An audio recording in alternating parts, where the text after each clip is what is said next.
It's the Hoffman Show on the Team 980. We're always live as well on the free Odyssey app. Craig Hoffman back in the chair today, back home in D.C. after a great week in Indianapolis. Anthony Haney is back in his chair. And you need to tilt your camera up a little bit. We got, yep. Oh, hey, there's the top of Anthony's head. YouTube, you can say hello to Anthony Haney now. He's there. We're back. We're in the places that we're comfortable. I have been in studio, Anthony, one time in like the last 3 weeks between vacations and all of the things. But happy to be back with you today, sir. And then we get 2 days off. I'm looking forward to those 2 days. I'm joking. I got back. I mean, I am, but yeah, it's the weekend, of course. Big weekend ahead for me. We'll talk about that later in the hour. Mike Tanenbaum is going to join us at 4:30 today. So excited for that. Our guest list is insane today. Some of it is stuff that I recorded yesterday before leaving Indianapolis there on Radio Row, including chats with Tom Pelissero, NFL Network insider, my guy Q Myers from Vegas. I think the Raiders are like a dark horse that's not going to be dark for very long in terms of wanting to trade up. They love Jaden Daniels. We'll talk to Q about that. Right, talk to Q about that. You'll hear that at 6:30.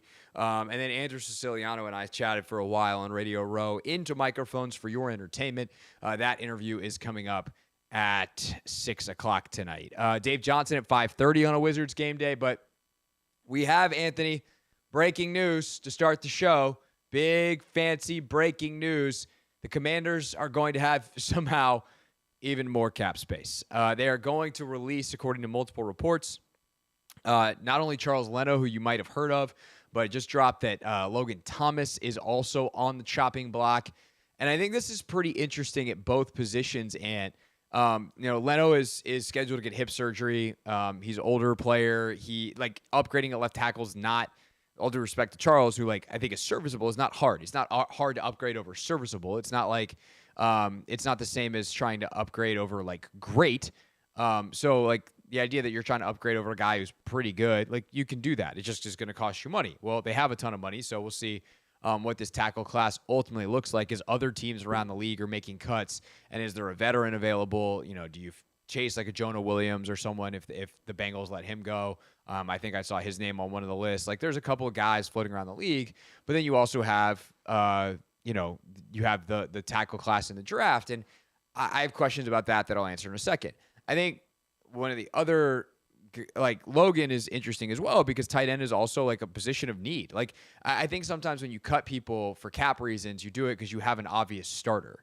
It's oh yeah, well, we can cut that guy because we save a ton of money and we know what we're going to do with that position anyway. Who's the starting tight end if the season started tomorrow? Cole Turner?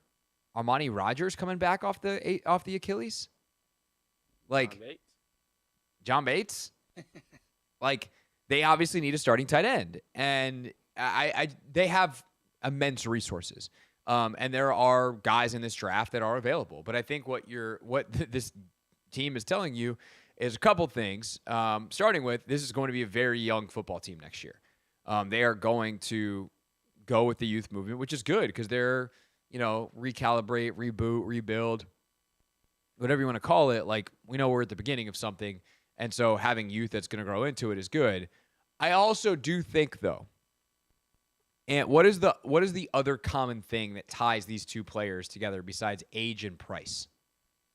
If I tell you, think back last year, 2023 Commanders, Charles Leno, Logan Thomas.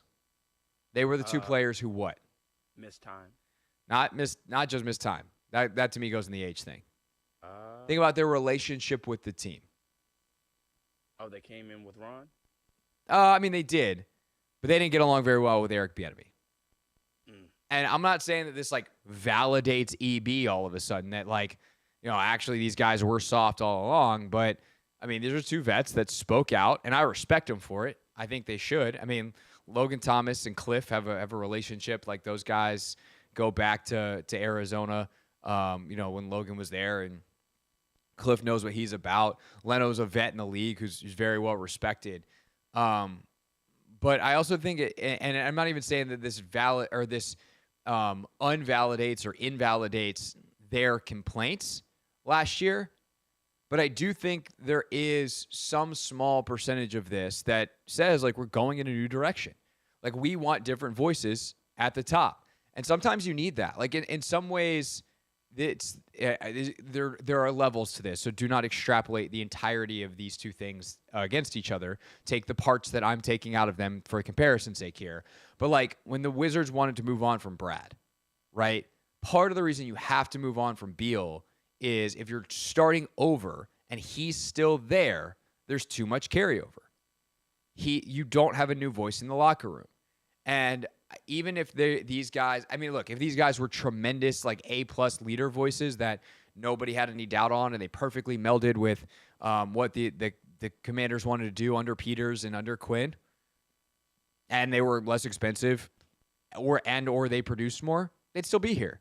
So it's all multifactorial, and the biggest factors, don't get it twisted, are age, production, costs combinations.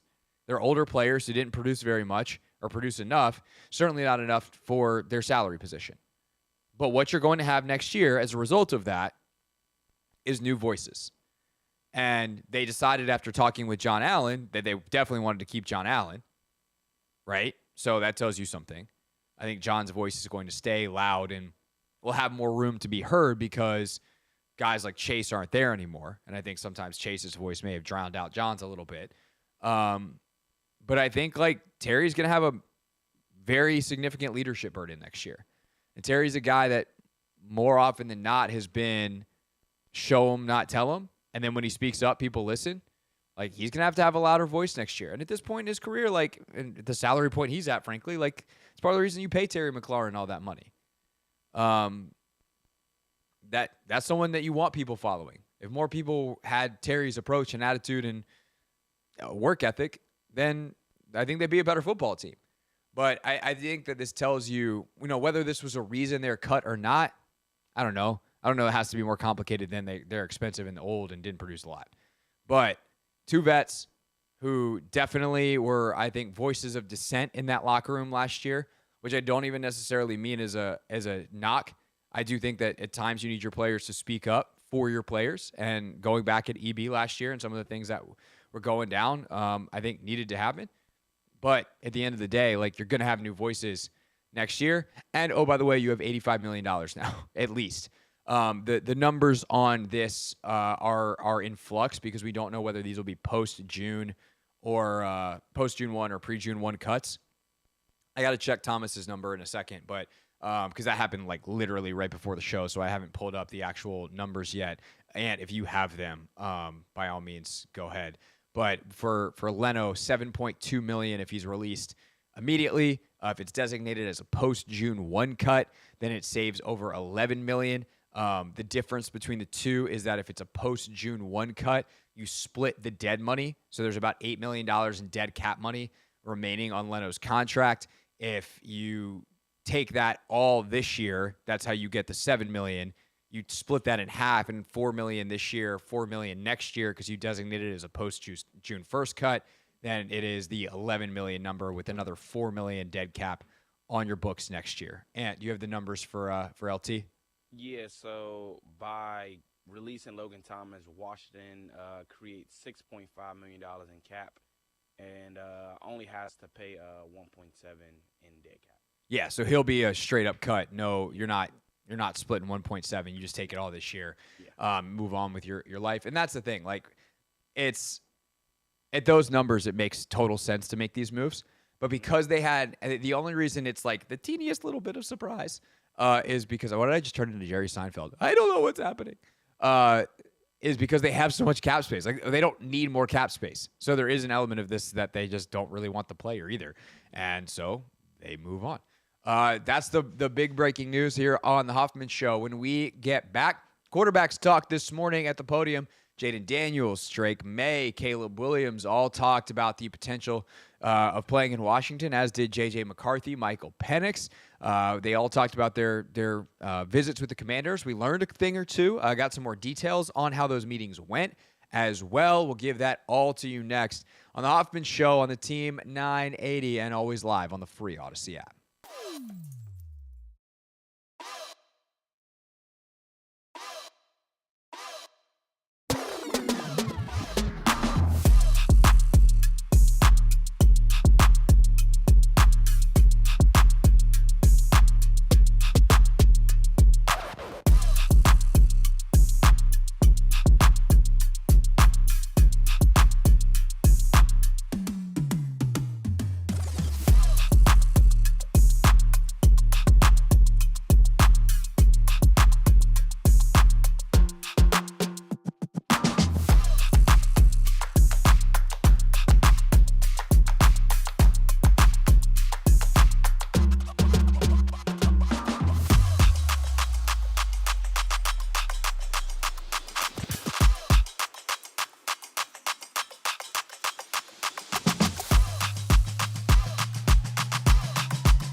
It's the Hoffman Show. We're on the Team 980. We're always live as well on the free Odyssey app. We need to hydrate better, Anthony. Is that a Stanley? It's not a Stanley. It's an iron flask. Stanleys have the handles. Yeah, every time I see one of those kinds of cups, I think it's a Stanley. Yeah, you think I would have, hydrated in the commercial break when I didn't have to talk on the radio for my living. Yeah. But here we are. Mike Tanenbaum, former Jets general manager, Dolphins executive, super duper ridiculously smart guy, is going to join us coming up at the top, not at the top of the hour. Tom Pelissero at the top of the hour from NFL Network. But Tanenbaum joins us at the bottom of the hour, 4:30 here on the Hoffman Show. Right now, though, sound from Indianapolis as I look at Anthony's screen behind him. You got dudes running out there. Underwear Olympics is underway. The interview portion, though, has been going all week. So these guys have been in and around talking to different teams. There's 15-minute interviews. And I actually learned something this week. I learned this from Nikki, actually, first, and then confirmed some stuff. I learned the general concept from Nikki. I didn't realize that coaches who were back at their facilities or wherever could zoom in to the combine meetings. That is something that came out of the pandemic. So while the Commanders coaching staff wasn't there, they were actually involved in a lot of these meetings. So I had thought they were going to leave that to Peters and the scouting staff, and then the coaches would kind of get their shot at guys as they came through on their 30 visits and on pro days. But no, Commanders coaches were involved in these meetings via Zoom. Confirmed that with the team. So very cool kind of way to do that. I think that's actually the best for the coaches is they don't have to go and watch everything. They don't have to watch all these drills for these position groups that they're not involved in. You don't have a bunch of people flying in and out. Like, coaches can work on the stuff they got to deal with back in Ashburn. And then when it's time for a meeting, you pop on the Zoom and everything's recorded and you get guys on the board and the whole thing. So very, very, I think, smart process by Washington not to send people in person or all the coaches in person, but you have the scouts there and obviously Peters in the room as a chance to kind of get that interpersonal interaction. I will also say this real quick before we hear from the quarterbacks at the podiums this morning. I know this was a big story yesterday, and actually, Ant, I'm curious, what did Doc have to say about Harris being in the meetings? I feel like Doc, especially the way that Schefter originally presented the story, probably wasn't super thrilled about it, but I think we've gotten a little bit more clarity since. But what did Doc have to say about it? Yeah, so if you read Adam Schefter's original reporting, it says, that Josh Harris partook in the meetings and things of that nature. And upon first glance at that, Doc didn't necessarily like it and thought, maybe Josh Harris should have chosen to go to the next one, not the very first one, because again, he didn't want it to be like the Eric Bieniemy treatment, sort of kind of where he was in Kansas City, whether or not he was calling the plays or if he was, just on the sideline kind of thing. And he wanted just Adam Peters to have full control, full autonomy, full control of the room as opposed to, having some pressure there. So that was upon first glance, but after, additional reporting from Sam 48 and things of that nature, he didn't necessarily mind it, especially if he was just, essentially a fly on the wall, in the room. Yeah, totally. And honestly, I don't even mind if he partook, especially in the quarterback ones. And I think this is the most important point on Harris being involved. We are all judging things still because it was 25 years and, for me, my entire career in Washington, on the Dan Snyder scale. And the problem with Dan and many other owners in sports is they don't know what they're doing or are generally not even that smart. I don't think Dan Snyder's a smart person. I know that's just blunt and almost mean, but that dude doesn't deserve to have people be nice to him. I don't think Dan Snyder's a very smart person. So I don't want him involved. I think Josh Harris is a really smart person. So why wouldn't you want a smart person involved? And so sometimes the merits of something aren't just about, is it right or wrong in general on its face? It's well, who's doing it? Someone who hasn't run a 100 meter is running the anchor leg for the U.S. in the 4x100 at the Olympics.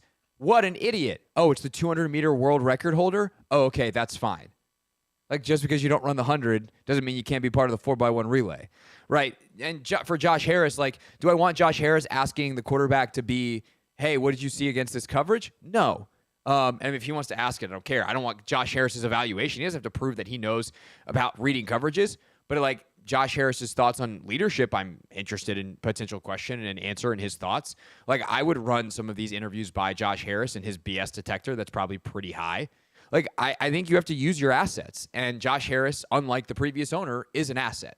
So that's something that I think we should all remember when we talk about ownership stuff these days. That said, I do agree kind of on some level with Doc's original premise of, like, let Peters control the room. Like, how does everyone else's behavior in the room change because the owner's there? And I think in an ideal world, it doesn't, because Josh isn't intimidating and he's hired people who are smart and not scared and they do their job. And you do the right things in front of the boss.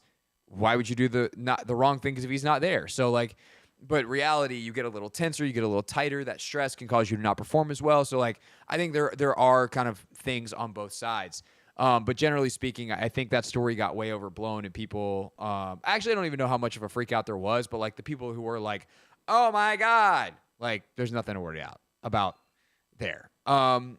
Plus, everyone seemed to have fun in their interviews with the Commanders. We'll start with J.J. McCarthy, the Michigan quarterback, who it was actually his first interview of the combine was with Washington, so he was pretty nervous when he got in there. What stood out about your meeting with Washington? I would say just the overall energy. It was my first one, so I was like super nervous. I'm not gonna lie, and sweating a little bit. And Coach Quinn was just awesome. I got to talk to Mr. Peters right before the meeting, and just a great vibe, very welcoming, and going through the clips and everything. And Coach Cliff Kingsbury was just like, hey, if you get a matchup out here and you really like it, could you just switch it to go on the outside? And I was telling him, like, I wish, just little stuff like that. And it was just great to meet them, great to talk ball with them, and I had a lot of fun doing it. I do feel like we got the first hit of a Cliff Kingsbury offense there, Anthony. A bomb, a go ball. Yeah, hey, you got that one-on-one on the outside. Can you check that? Because we can. Hey, Terry, go deep. I think that's going to be a part of that's more. J.J. McCarthy just accidentally said more about the Commanders' offense than Cliff Kingsbury did at his opening press conference. Which is, I think you probably could have gotten that off of tape of watching old. Cliff loves the 3x1, and if he gets man, that 3x1 checks to a go, and on that one side, if it's zone, you just work the trip side. Hey, now let's make this easy for the quarterback. Anyway, the point is, J.J. McCarthy had a good time, and you see with the way he talks, why his stock is rising, like why people get along with him.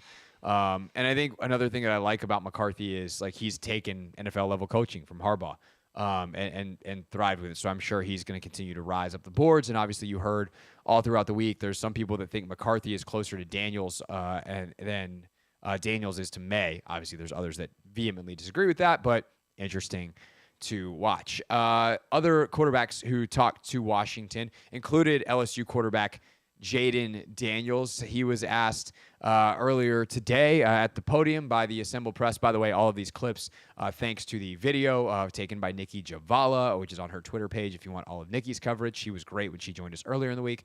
But Nikki's still out there in Indy as the quarterbacks talk, and here was Jaden Daniels when asked about his meeting with the Commanders. It was just how cool the whole staff was. Obviously, Dan Quinn, Cliff Kingsbury, all those type of guys. To be able to sit in there and really just get to know people. You see them on TV, see everybody coaching behind the scenes, so be able to go in there and just have a conversation with them. That's the coolest part for me. I think that's the kind of the vibe overall is you get the staff mentioned a lot that, and again, DQ, I think at this point, DQ at this point is back home. I'm trying to remember when these meetings were and if Dan was still there through them, because the timelines are super, super wonky in terms of what day guys go to medicals and what day the interviews are and then what day they work out. I can't keep it straight. But they're DQ obviously involved. And in these quarterback interviews, Cliff, you hear Tavita Pritchard's name and some of the other answers. You'll hear from Drake May in a second. He mentions Tavita. So, like, you have the guys you expect in the room and some interaction depending on who knows who knows what. Like, I'm guessing David Blau probably is not saying a lot. I know Brian Johnson seems to perhaps be a little bit more in the background, but I'm sure in other interviews, maybe he's a little bit more front and center if he's got a relationship with the guy. But the general excitement, I mean, these prospects aren't going to get up at the podium and be like, yeah, that guy sucked. But they might be like a little bit more nondescript, like, oh, it was a good meeting. You know, we got a lot of them. And, you know, I'd be happy to get drafted there, whatever. You know, but instead there's like a real enthusiasm, I think, from a lot of these guys, including UNC quarterback and I would say current betting favorite to be the number 2 overall pick for Washington, Drake May. Coach Quinn, it was great. You know, kind of clicked right off the bat. He's a great, great guy, and great coach. Stuff he's done defensively with the Cowboys over the past year has been pretty special. So meeting in there, and Coach Pritchard, recruited me in high school from Stanford, so got to know him a little bit, and Coach Kingsbury knows my office winner from college, so we got a lot of connections. A lot of connections. See, we do it. Drake May could host this show. Now, see, when they hired this guy, and it's connected. They're going to definitely draft, but I don't know because I know Caleb down there at podium 17. He played with Cliff last year, and yeah. But it is kind of a reminder that this football world is small, and like a lot of people know a lot of people, and so what that is good for the Commanders is like surface level, you have some personal relationships. Secondary level, you have, other people to reach out to be like, all right, what was it like day to day to work with this guy? And if you have good relationships with those coaches, you get honest answers. They're not just going to butter up their guys. They're going to be honest with you. And I also think that's another reason why Drake May is well liked because he's a guy that worked really hard and did all the things he's supposed to do. Not that Jaden didn't, not that Caleb didn't. I think the thing that I come away with from the week, Ant, is, it really is going to come back to the tape for a lot of these guys. And the All-22 is a lot kinder to Drake and Caleb than it is to Jaden, which is why I think the biggest factor that the media narrative is shifting towards May. Because I think a lot of the other stuff, they all check the boxes. Obviously, McCarthy and Daniels don't necessarily check the height weight boxes, specifically the weight box, which is important, which is something we can get into a little later in the show. I actually got a really good question and a really good answer. Someone emailed me and was like, why does this matter so much? Like, why is this size? And so I asked Nate Tice about it in a podcast that people will hear Monday on Take Command, and he gave an incredible answer. So we can talk about that a little later in the show. But I mean, lo and behold, like the biggest thing is like a lot of these guys from the character standpoint check a lot of these boxes. So it's going to come down to like what the tape says. And tape seems to say Caleb Williams is pretty damn good. Drake May is really damn good. Jaden Daniels is pretty good. J.J. McCarthy, he's not bad. So we'll see how this process continues to evolve over the next couple of weeks. Someone who's been through it multiple times as an executive, Mike Tanenbaum, former NFL Executive of the Year, now an analyst with ESPN, joins us next live from Indy on The Hoffman Show.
It's the Hoffman Show. We're on the Team 980, always live as well on the free Odyssey app and streaming on YouTube at the Team 980. Back in D.C. After a couple days in Indianapolis, but happy to go to the phones and bring in someone who is still there and a veteran of many NFL combines. It is Mike Tanenbaum, ESPN NFL front office insider. Mike, welcome back to the show. Good to be with you. So I wanted to get your expertise and opinion on a topic that emerged for me when I was out in Indianapolis this week, and that is how the Commanders ultimately build their quarterback room. Obviously, there's the pick that we presume they make at number 2 or whatever they do with that. And then there's Sam Howell, who's already there. When you think of the quarterback rooms that you built, and you obviously drafted Mark Sanchez and had to build a room around a high draft pick, young quarterback in New York, amongst the other stops that you had in your NFL career, what goes into a good quarterback room, and what do you think Adam Peters is for that room? Yeah, obviously you want to have the requisite depth. I think we saw 66 different quarterbacks start a game last year. So, I thought Sam Howell did some nice things.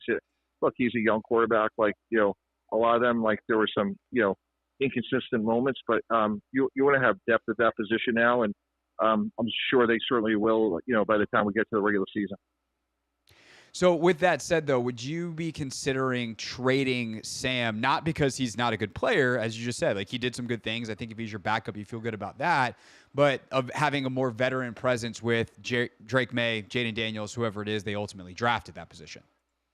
Yeah, certainly you never would rule out anything, but when you have a quarterback, like Sam, that's shown some real full upside, and they're under contract for 3 years, that's certainly a valuable player to have. So while you would never rule it out, I don't think you have too many young quarterbacks. And then if you were another team, would you be considering calling Washington and trying to make kind of this pitch of hey, we might need some depth. You might be going aside a veteran. What would you be willing to trade if you're another team for Sam Howell? What do you think that market looks like? Yeah, not. I don't think it's a ton unless there's a team that says, hey, we're going to give you a second round pick and we think we can go win a championship. With Sam, I don't know if they're going to get the value in return, and that's why I'd be surprised if he wasn't with them, by opening day.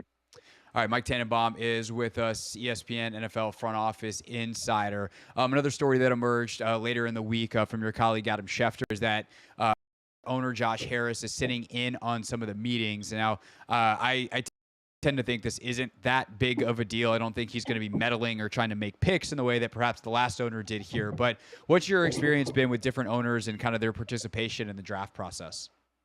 Yeah, I always like it. I think it says a lot about Josh Harris's commitment. Like you said, it's just one or 2 days in what's literally an 11-month year process. Obviously around the combine and the draft, there's a lot more eyes put on it. But I think it's great that he's here making the important decision, but knowing him by his reputation, I'm sure he'll let the appropriate people make the decision at the appropriate time. How did you use, for lack of a better word, your owners on football stuff? Because a guy like Josh Harris has great professional experience. He's been around leaders of all kinds.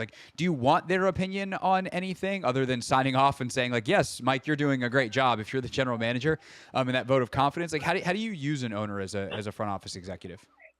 Yeah, it's a great check and balance, just in terms of, sometimes they'll ask questions that you didn't think of, and then you try to, ask more questions. And it's just a great part of the process because they could see things that maybe you didn't see. And I always liked it when, Steve Ross, Wade Johnson, whoever was, around, and it's just another set of eyes and somebody that has a lot of experience and success. And to me, again, I like to have them, I try to pull those guys in closer as you go through the process. All right, back to the players themselves. How do you rank these top? I came out of the week thinking that we almost have to say top 4 quarterbacks now. It feels like for a lot of people, McCarthy is kind of bunching up on the back end, and maybe that's because Daniels is falling off, but there's other people that have Daniels really high, McCarthy off. How do you kind of rank this top group of quarterbacks tier-wise? Yeah, I think this is 2004 all over again. I think those top quarterbacks have a chance to all be good going back. Eli Manning, Phillip Rivers, and Ben Roethlisberger. I think all three from Jaden Daniels and Caleb Williams, Drake May, I think they all have a chance to be really good. They all have their strengths. I think you look at May, his size, to me, reminds me a little bit of Justin Herbert.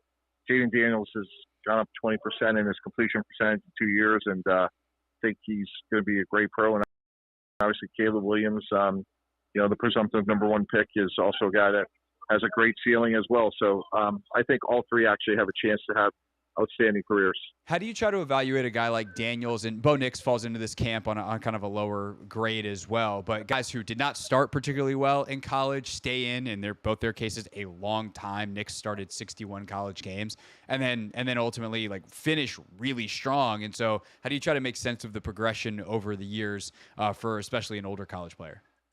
Yeah, the tape sets the floor, character sets the ceiling, and I think it's a situation where I really thought Bo Nix and Jaden Daniels, like Jaden Daniels gone up 20% in his completion percentage. That shows great character. So to me, I like it's very encouraging. It says a lot about their attention to detail and how much they're working out their craft. So improvement is definitely a good sign. Mike Tanenbaum, ESPN NFL front office insider, with us just for another minute or two here on the Hoffman Show. So if you're Washington, you're sitting at 2. Chicago takes Caleb Williams at 1. What would you do at 2? Obviously, at this point in the process in early March, there's still plenty of evaluating to do. But as of now, what would be your lean? Yeah, it's early here. So, again, for me, I like both May and Daniels. Like I have said, just based on, Drake May's, build, I'll probably give him a slight lean. But, I certainly could be talking to Jaden Daniels as well. I think both, again, are going to be outstanding pros. So a lot more value to go here. Can you give our listeners a little bit of insight into what that means at this point? Because I'm sure there are some people listening going, what do you mean there's more evaluation? The games ended a month and a half ago, 2 months ago for some of these guys.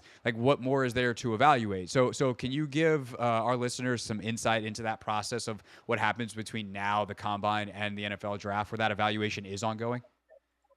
Yeah, the time you spend with them, individual workouts, candidly, over the years, we eliminated players after our individual workouts because of their lack of preparation. It was a job interview, and if they weren't prepared for that, and we're going to go give them 8 figures a year, we just figured they were going to be a great fit for us. So a lot more work's going to be done on these players, and those individual meetings and workouts and getting them on the board is going to be really important. And sometimes they're useful to break a tackle.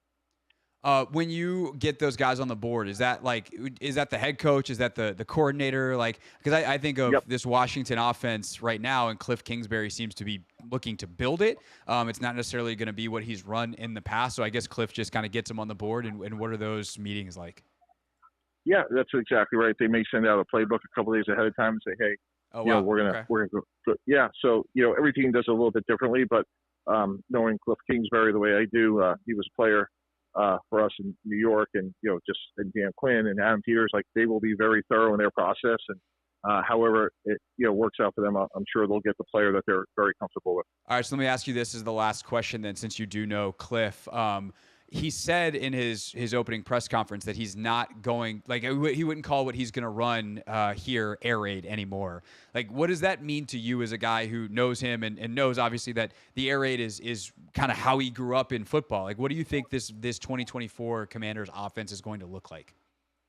Yeah, I just think he's a life learner and somebody that he always is trying to get better. Spent a year at USC, and I think he'll probably adopt some of their concepts as well. So I think he'll have some, 4 wides in him that, maybe part of his core, but I think it evolves over time. I think they'll have a meaningful run game, and, it'll continue to evolve. And, that's kind of who Cliff is, always trying to get better, very competitive guy. And I'm sure they'll build a really successful and productive offense there. Mike Tanenbaum, ESPN NFL front office insider. Know you're very busy out there. Appreciate a little time on the phone here today, Mike. Thank you. Okay, thank you. This is the Hoffman Show on the Team 980 and the Odyssey app.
It's the Hoffman Show. We're on the Team 980. We're always live as well on the free Odyssey app, streaming live on YouTube at the Team 980. Again, the breaking news within the last hour and a half or so, Commanders have cut or are planning to cut Charles Leno and Logan Thomas before the start of the league year. That will save them about $13 million total in cap space, 6 and change.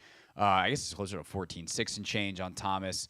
7.2-ish on Leno, presuming that they do those both as regular pre-June 1st cuts.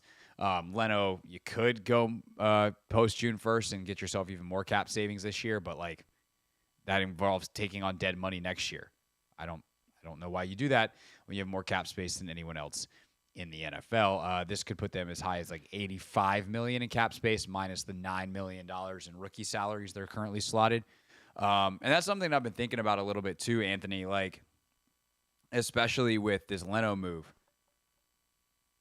I think the temptation to trade back into the first round is really high now for a tackle. Like, why would you not, and which means you have to pay for 2 first-round picks, but okay, fine. Like, why would you not package 40 or 36 and a 5th? Or like next year's second. That's probably what it would take. I don't know what I have to look at the. Let me see if I can find a Jimmy Johnson draft chart simulator real quick. Jimmy Johnson draft chart simulator. Calculator? Sure, that's fine. If I'm the Washington Commanders and I want to do, let's see.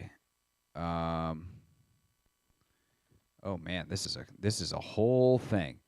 If I want to do the 36th pick, how do I do this? Anthony, I'm not smart enough for the simulator. You do.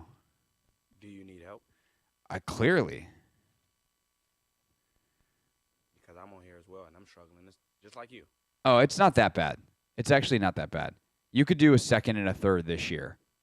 So if you did, because it's got like the value of each pick. So let's say you wanted to get to 24 or 23. You have Houston. That's 760 points on the chart.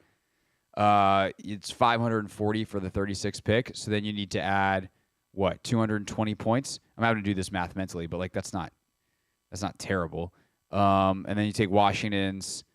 Where is Washington? 96. So you do like if you did 40 and 67 for 23, that roughly works. Fine. Don't sound too bad to me. If you get a first round left tackle that you think is like a stud for the next 10 years, yep. I don't know that you're getting that at 23. But you could get a really good starter. Yeah. And guess what they need? 2 really good starters. So I definitely think that's a possibility for them. So that's the football and kind of the latest news there. Obviously, keep you updated. Coming up at the top of the hour, Tom Pelissero from NFL Network will join us. NFL Combine coverage ongoing on NFL Network. But, Anthony, it's hydration I'm doing. Very important. Carb loading has begun. Uh-oh. We've been talking about this High Rocks race that I'm doing yes, sir. In early March for weeks, for months. It's here this weekend. It's here. Are you nervous? Are you anxious? Not really. I'm going to be honest, Ant. I feel pretty prepared. Like, the hay is in the barn. We did the work. We trained smart. Did a lot of running. Did a lot of lifting. Went to the pain cave a lot. Which is kind of how the nature of this event. So for those that haven't heard us talk about this, High Rocks, it's at the DC Convention Center this weekend. You can go watch if you like. It is 1,000 meter run, followed by a station, and then you repeat that 8 times. And the station changes, the 1,000 meter run doesn't. So it's a total of 8K of running, which is about 5 miles in total. And then it's a 1,000 meter ski erg, a sled push, a sled pull, 80 meters of burpee broad jumps, 1,000-meter row, farmer's carry for 200 meters. And then we got how many lunges? It's 100 meters of walking lunges, then 100 wall balls. And you do a 1,000-meter run in between all of those. I think I got 2 of those stations backwards, but it's fine. They'll be numbered. I'll know where to go. Wifey and I are doing doubles, so we're splitting all of the stations. The running we have to do together, so each of us are running. It's going to be a lot. My body is going to hurt on Sunday. It's probably going to hurt on Monday and Tuesday too. But we're ready. We're ready. Greg, I wish you the best of luck. Thank you. I wish I could be there. What are you doing this weekend? High school basketball. Good games this weekend? Still remains to be seen. We got some playoff games tonight that'll affect tomorrow. So. Who's playing tonight? This is all the Capitol Hoop stuff. Yeah, I'm not going to any games tonight, but I think Largo's supposed to be in action. Who was it? Gwen Park was in action last night. Crazy game. Who else? There's just a ton of games. You got the Maryland private school tournament starting up as well. That one actually starts tomorrow.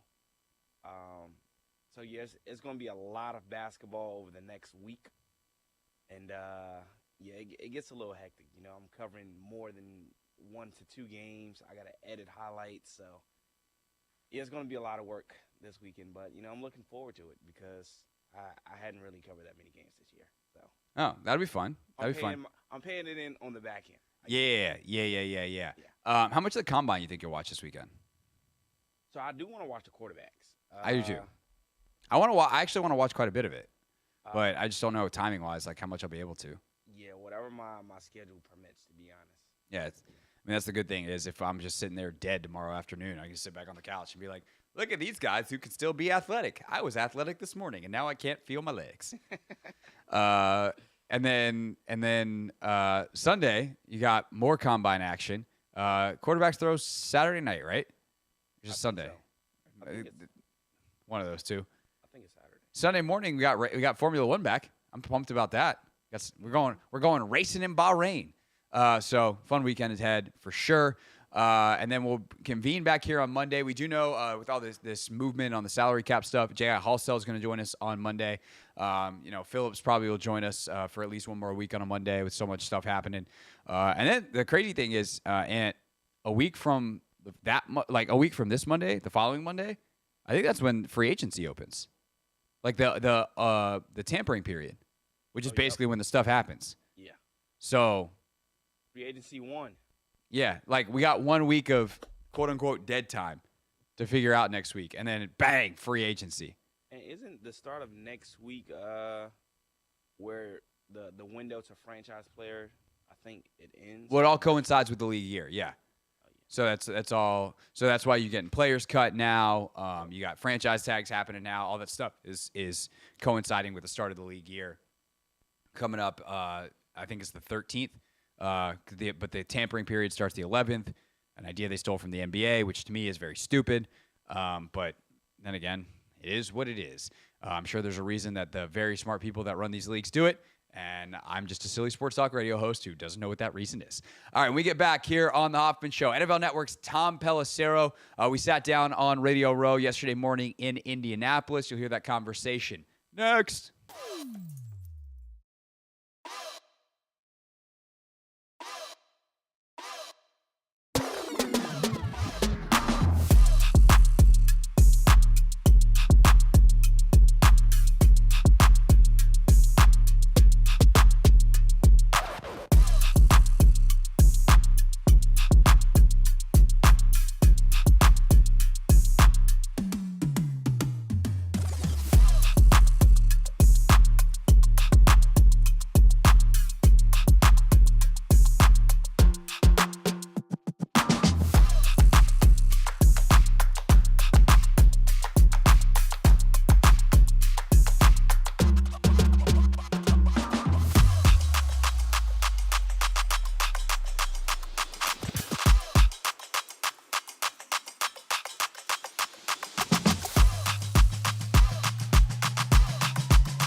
Hour 2, it's the Hoffman Show. We're on the T980. We're always live as well on the free Odyssey app, and of course, streaming live on YouTube at the Team 980. If you've missed any of our coverage from earlier in the week at the Indianapolis Scouting Combine, make sure you go back, listen to all the interviews in the Hoffman Show podcast feed, or of course, check them out on demand on YouTube at the Team 980 or on my page at Craig Hoffman. Back in D.C. for the Friday show, but before I left Indianapolis yesterday, I had the chance to talk to NFL Network insider Tom Pelissero. Of course, NFL Network has live coverage of the 2024 NFL Scouting Combine all the way through Sunday. Coverage starts at 3 p.m. Eastern today, 1 p.m. on Saturday and Sunday, and Tom will be a part of that coverage. And the substance of that discussion is today's Not My Beat. Today's top story from the perspective of someone who's there. You are looking live. This just in. Not My Beat. Tom, eyes on Washington in this draft. Any rumors? Anything? Like, as you guys talk about this draft and like the insiders on NFL Network, et cetera, like how much of it is Chicago? How much of it is Washington? Like who does the league see as like the team in control of this draft? Well, it's Chicago because they own the number one pick. Because Ryan made number one last year. I believe that the Bears have a pretty good idea internally what direction they want to go. And there are a lot of reasons to believe that that would be drafting Caleb Williams and ultimately trading Justin Fields. You think about it from who they hired as the offensive coordinator in Shane Waldron. It's probably a pretty similar offensive philosophy to what you had with Luke Getsy. With Caleb Williams, this is probably the style of offense that he would be best suited in, whereas Justin Fields may not be as well suited to that style of offense. You look at just the resource management. If you keep Justin Fields as your starter in year 4, now you're basically in a position where you need to pay him. Plus, at this point, you've already spent 2 months dancing with other girls here, and you're now going to go back to him would be a little bit rough. But also, you reset your cap. You reset your resource allocation when you draft a guy on a rookie contract who you're going to have at a low number for several years. Having said that, the Bears have never met Caleb Williams. Not, the top guys. The area scouts may have come across him at various points and whatnot, but like for Kevin Warren and Ryan Poles and Matt Eberflus and Shane Waldron, the 15-minute interview that I believe they had last night was like the first time that they really got a chance to get to know a guy who is doing this entire pre-draft process differently. He's the first, what I would call the NIL babies, the guys who are multimillionaires in college. They've basically been professional athletes already for several years. They're used to have brands. They have business sense. And I think generationally there's something about young people, how old are you? I'm 34. Okay, I'm 42, I think. Yeah. 42. I'm definitely 34, I think. My birthday was like last week, and I was like, wait, what number was that? Right, so you're closer to me than you are to them. Yes. I know, I've got 9 and 7-year-old kids, and the way that their brains work is just different about everything. And I think that naturally, again, generationally, it's part of it, but also when you've been a professional athlete before, you're asked why a lot. Caleb Williams' dad, Carl, has been a long time disruptor as an entrepreneur. He was guiding Caleb through a lot of his young days and coming up through the quarterback camps and whatnot. And so Caleb is just, I think that the way that they're looking at it, and Caleb hasn't talked here, that'll be tomorrow at the podium. I'm hoping to get a chance to catch up with him as well. But it seems like the philosophy toward, for instance, not doing the medical, which no longtime NFL scout remembers anybody skipping out, not including the COVID year. Not working out is one thing. Medical. Right. Quarterbacks every year, it's hit and miss with the first-round guys. They might throw, they might not. But everybody does the medical. From Caleb's perspective, it's either the Bears or one of a couple of teams that would trade up with the Bears. Am I getting medical data to all 32 teams? Some of the old school scouts and executives I talked to, when I told them, because I found this out like a week or so ago, when I told them Caleb's not doing the medical, I got responses like, well, what's he hiding? And I don't think he's hiding anything, but it makes them question it. Right. There's a long-time scouting phrase, which is it's easier to explain a bad score than an empty box. In other words, if you're a wide receiver and you run 4.6 and you were supposed to run 4.5, you can say, well, his hamstrings were tight, it was a slow track, he wasn't training for it, he was sick. An empty box is, Why is it an empty box? Is he slow? We don't know. You're leaving more of the unknowns. He also doesn't have an agent, so he doesn't really have football background people around him. He's got Judy Smith, who he's worked with for a long time, who's like a DC crisis communications person instead of a traditional publicist. It's just there's a lot of different things, and so you want to spend time around him. The Commanders also interviewed him. The Patriots interviewed him. Then you go down the list, and some of those teams maybe could be the trade-up teams, the Giants, the Vikings, the Raiders. The Jets interviewed him as well, probably just to gather information for, down the line if somehow he became available, all of which is a long way of answering the question, which I don't even remember at this point. But basically, the Bears are in control of the draft here, but it makes sense for them to gather all the data points that they can, explore everything, have conversations with other teams. Is there an offer out there that could completely knock their socks off and they would be willing to consider it for the number 1 pick? I think, again, another reason that it's hard to believe they move off it is you have a GM and a head coach in year 3. Usually the year 3 guys are either going to get extended or get fired. And that's, I don't mean to be crass about it, but that's just the reality of the NFL. You enter year 3, a lot of times it's a make or break type year. If you don't draft the quarterback in with Justin Fields again, you're not buying yourself additional time like you would with a rookie quarterback. Can the Commanders come up with the type of an offer that could allow them to get to number 1? I would anticipate they at least try, that they at least have the conversation. So you would, I mean, it's one thing to have the conversation internally. It's another thing to call Chicago and be like, hey, but with the way that Peters. Why not? I think that if you're Peters and you have a long-term vision of building through the draft, then obviously more draft capital is what you want. Then again, if you think Caleb is that guy, there's no price you wouldn't pay. Right, or just explore it. It's not, it's not like your fantasy league where you set it and you pick a couple guys, you say, here's the offer. It's more so like, hey, all right. What would it take? What are we talking about? Until you call here? it into the league, you can always pull it back. Exactly. It's not even like a negotiation. Initially it's a conversation. Right. Negotiation's a different thing where you're actually exchanging proposals.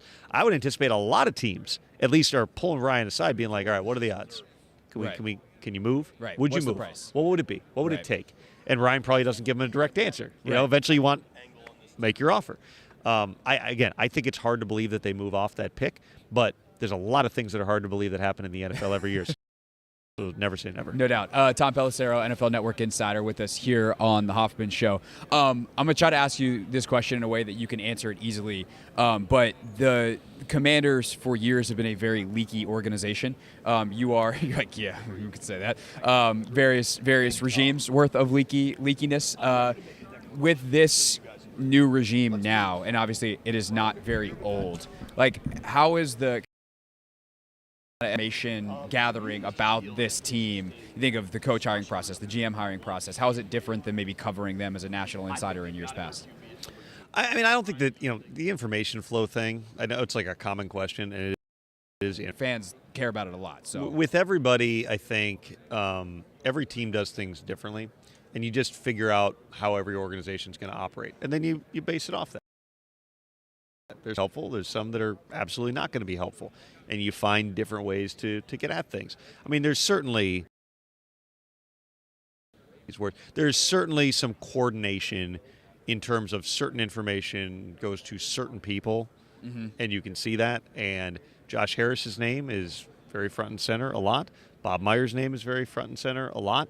You probably hear more about Josh Harris and what he's doing than what Adam Peters is doing right now, which I find interesting. I think that part of that is combating the Dan Snyder hangover and everybody just wanting to see at all turns that you've got a guy who's not on his yacht during the pre-draft process, that he's actually here in Indianapolis going through it. There's also the fine line between, is Josh Harris going to be in every meeting forever? Is he going to be like some of the owners that want to have a meeting the day after the game and talk at length when the coaches just want to move on and game plan? And I don't know the answer to that question. But right now, these are obviously massive organizational decisions. When you're drafting a quarterback potentially at number 2 or trying to get up to number 1, Josh Harris is going to have to sign off on that as well.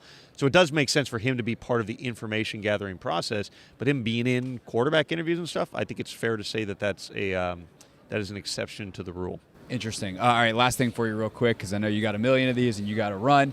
But you mentioned in our first discussion about Caleb, the agent side of this and kind of the who works out, who doesn't, who does medicals, who doesn't, and that empty box theory. One of the things that I've talked about with some folks this week in terms of the agent side of it is that they don't want their guys doing anything that could hurt them. Are you seeing a conflict there between teams that don't want that empty box and agents that go, tight, I'm just not going to run him because that's going to hurt his stock? Well, I mean, again, if you don't run, if you never run, the assumption that a lot of people are going to make, they're going to compare it to the tape, obviously, but they're going to go, I bet he's not as fast. He's not going to time well. He might be a faster play speed, but that number is going to drag him down. It's exactly that. That's why 98% of these guys do everything. Right. They really do. Like, unless you have an injury, like a legit injury, most of the guys go out there and participate in everything.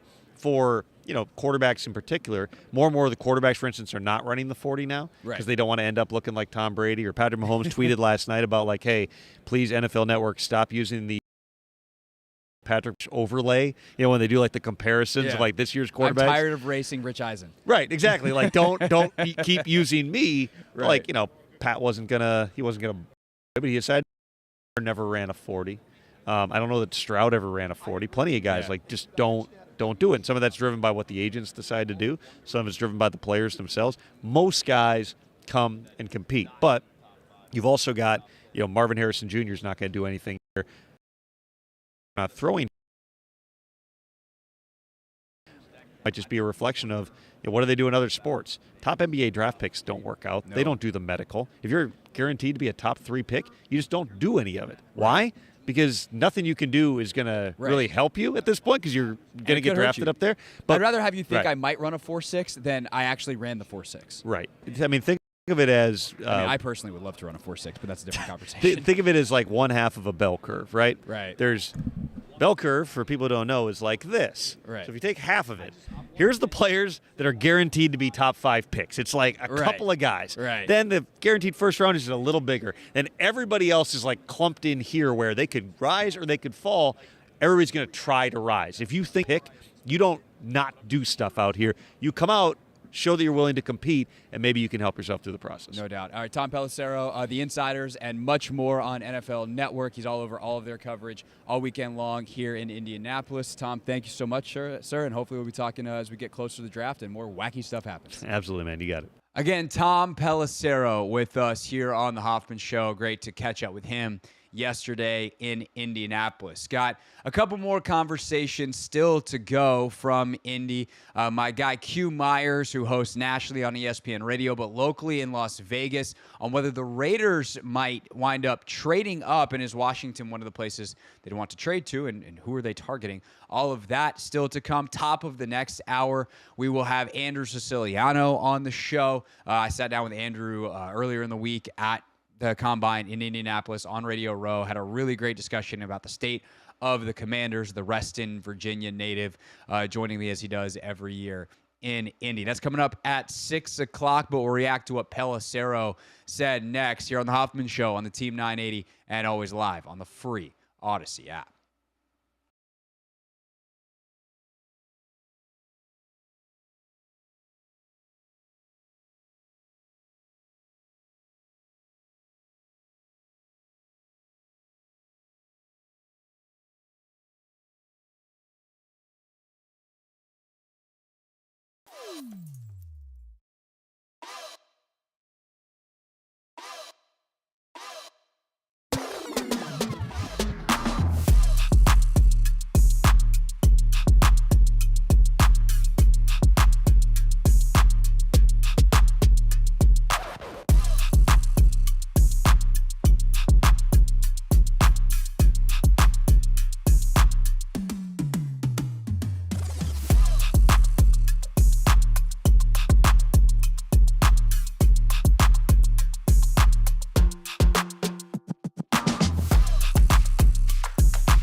the Hoffman Show. We're on the Team 980, always live as well on the free Odyssey app. Got more NFL salary cap news in a moment. And we'll talk to Dave Johnson on a Wizards game day coming up at the bottom of the hour.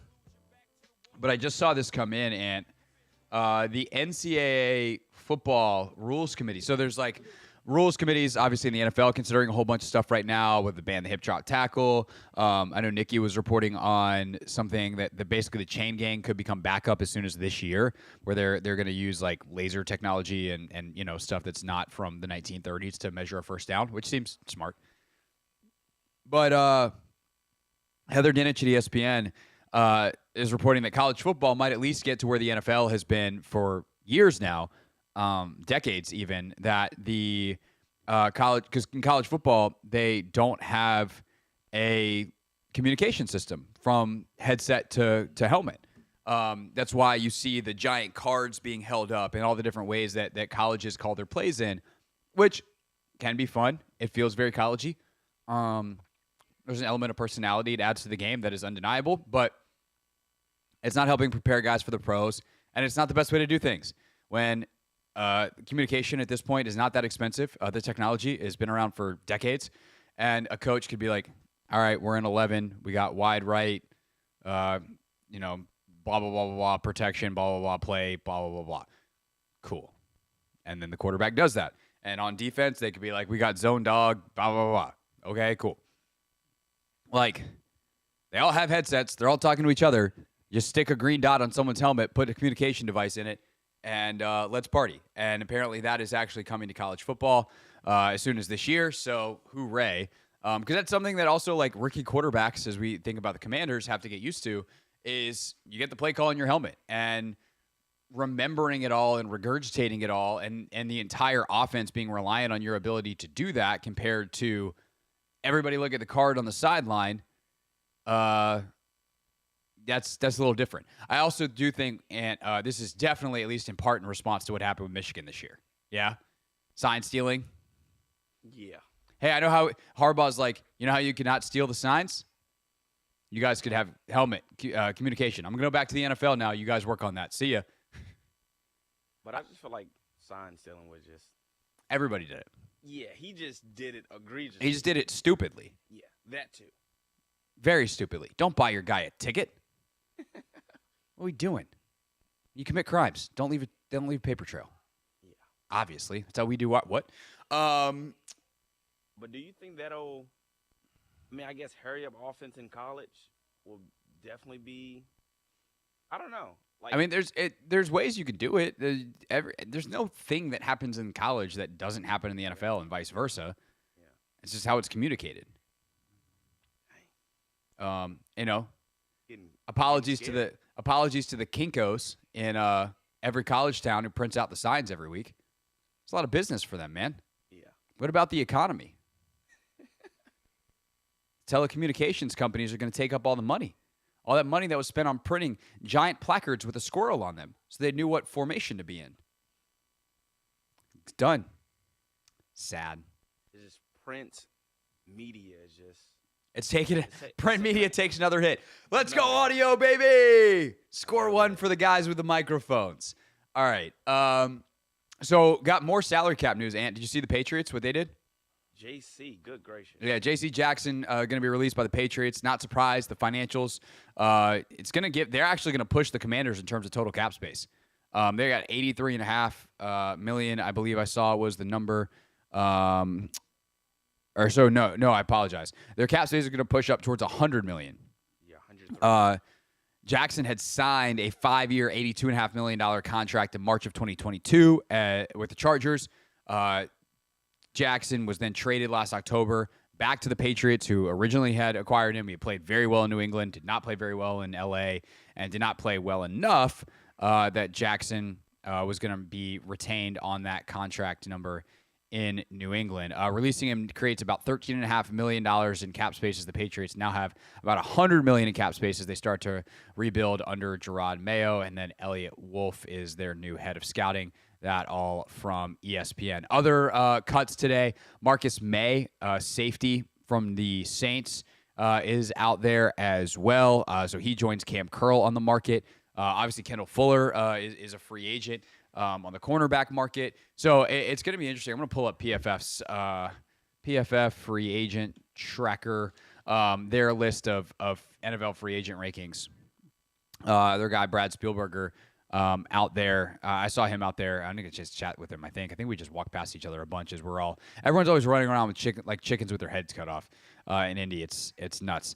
But if you look at the top of this list right now, like Chris Jones is probably going to get to free agency. I think the Chiefs will try to bring him back. I just don't think that they're going to franchise him for a second straight year. I guess they could.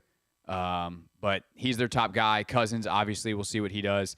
Kevin O'Connell earlier this week saying, like, they want him back. He wants to be back. They just got to come to a number. T. Higgins has already been tagged. Josh Allen, the pass rusher. Has he been I don't think he's been tagged yet, but he probably is going to be. No, he hasn't. Brian Burns, same thing. Their GM, Dan Morgan, basically said, like, we hope it doesn't come to that, but we will tag him if we have to. Justin Matabuke from Baltimore, he probably actually hits free agency. Christian Wilkins probably gets tagged down in Miami. Antoine Winfield Jr. Obviously could get tagged as well, which would mean Mike Evans definitely heads to free agency.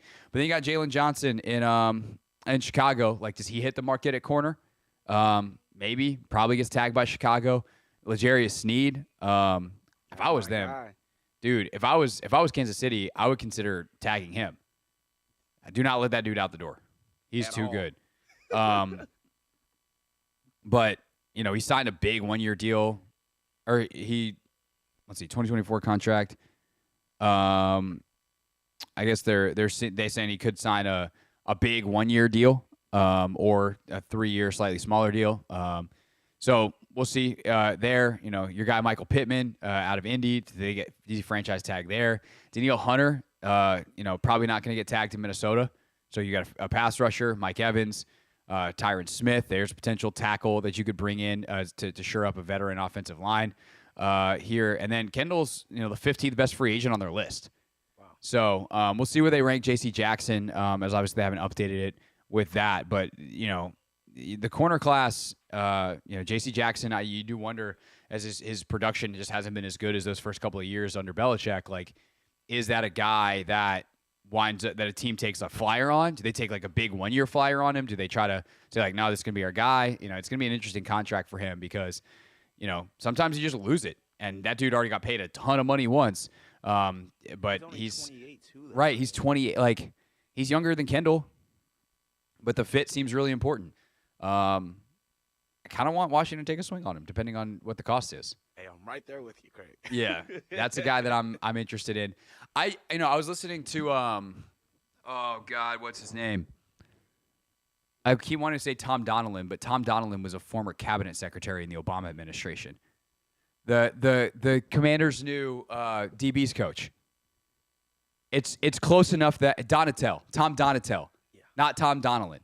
Donilon, cabinet secretary. Donatel, DB's coach. There you go. Only me. Only me. I was listening to Donatel on Kimes Pod earlier today, which, by the way, you'll recognize the guest for Monday's show. Hey! Uh-oh. Kime gave me the call. So taped with cakes earlier today. That pod will be out on Monday. But Donatel was asked about, you know, kind of the guys in-house and, you know, how he sees different things. And, you know, some of the skills that he listed high on his list were things that, like, Benjamin St. Juste wasn't exactly great at. Talking about, like, ball skills, and you're like, oh, that's kind of been the whole thing. So I do wonder what they think of BSJ. I know they're going to, like, Forbes' upside is too high to do anything crazy with him.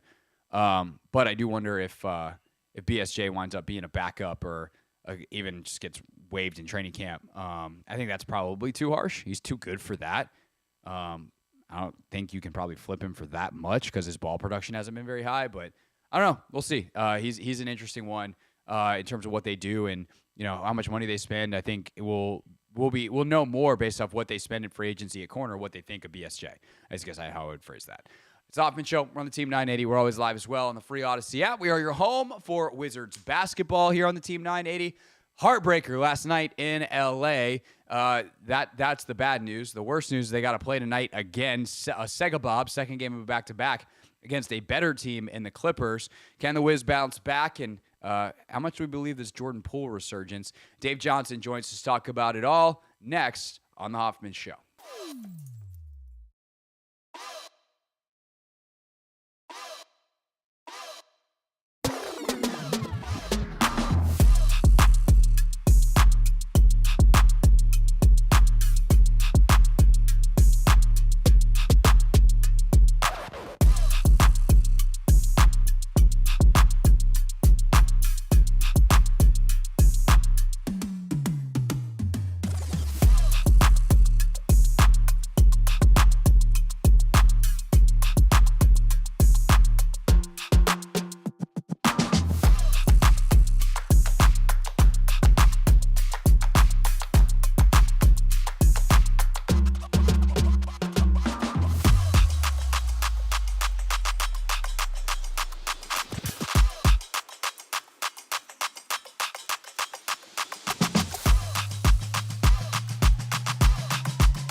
It's the Hoffman Show. We're on the Team 980 back from Indianapolis and the NFL Scouting Combine.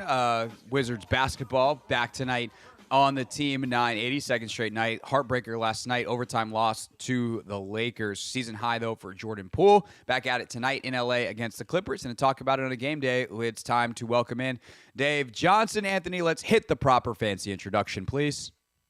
Time to get the radio party started. Blocked by Bilal Coulibaly. Oh, boy, did he stuff him. Left wing Poole, it's there. Oh, that's a Poole party. Near the basket, slam right in. And the steal of the slam. Intercepted by Kispert. Kispert now, foul line. Oh, slam. Ooh, that'll jar your preserves. It's time for Dave Johnson on a Wizards game day.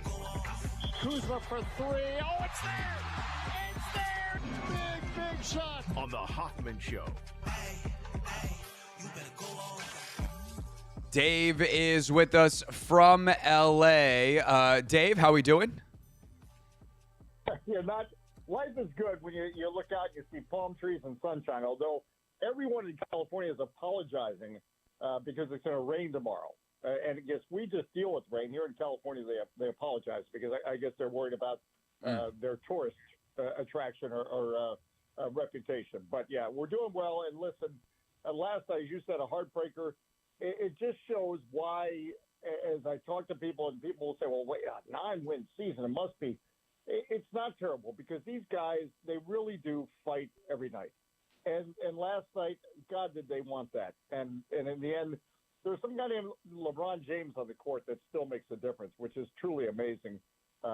But now tonight, another challenge against the Clippers. Yeah, for sure. And a team bluntly in the Clippers that is better than the Lakers. But the Lakers certainly is figuring some things out here post All-Star break. Also, that Anthony Davis fella, I heard he was really good.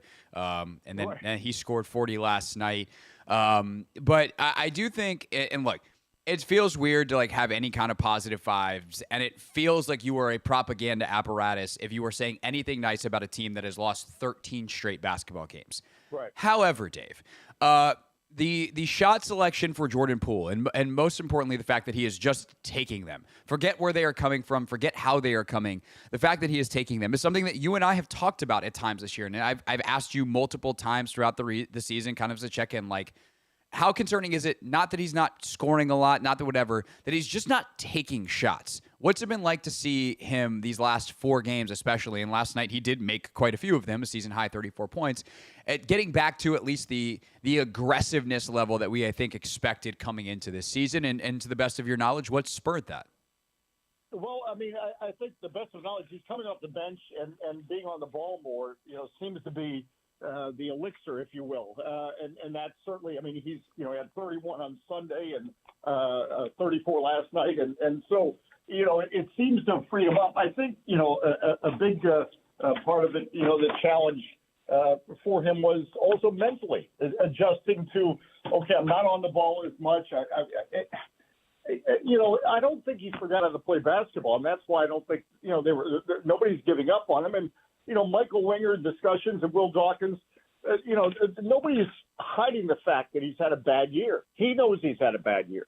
There's no way to mask that. So then how do you put him in the best position to succeed and get that Jordan Poole that clearly exists? What he did in Golden State wasn't a fluke, and it wasn't just because, he was surrounded by Steph Curry and Klay Thompson, et cetera.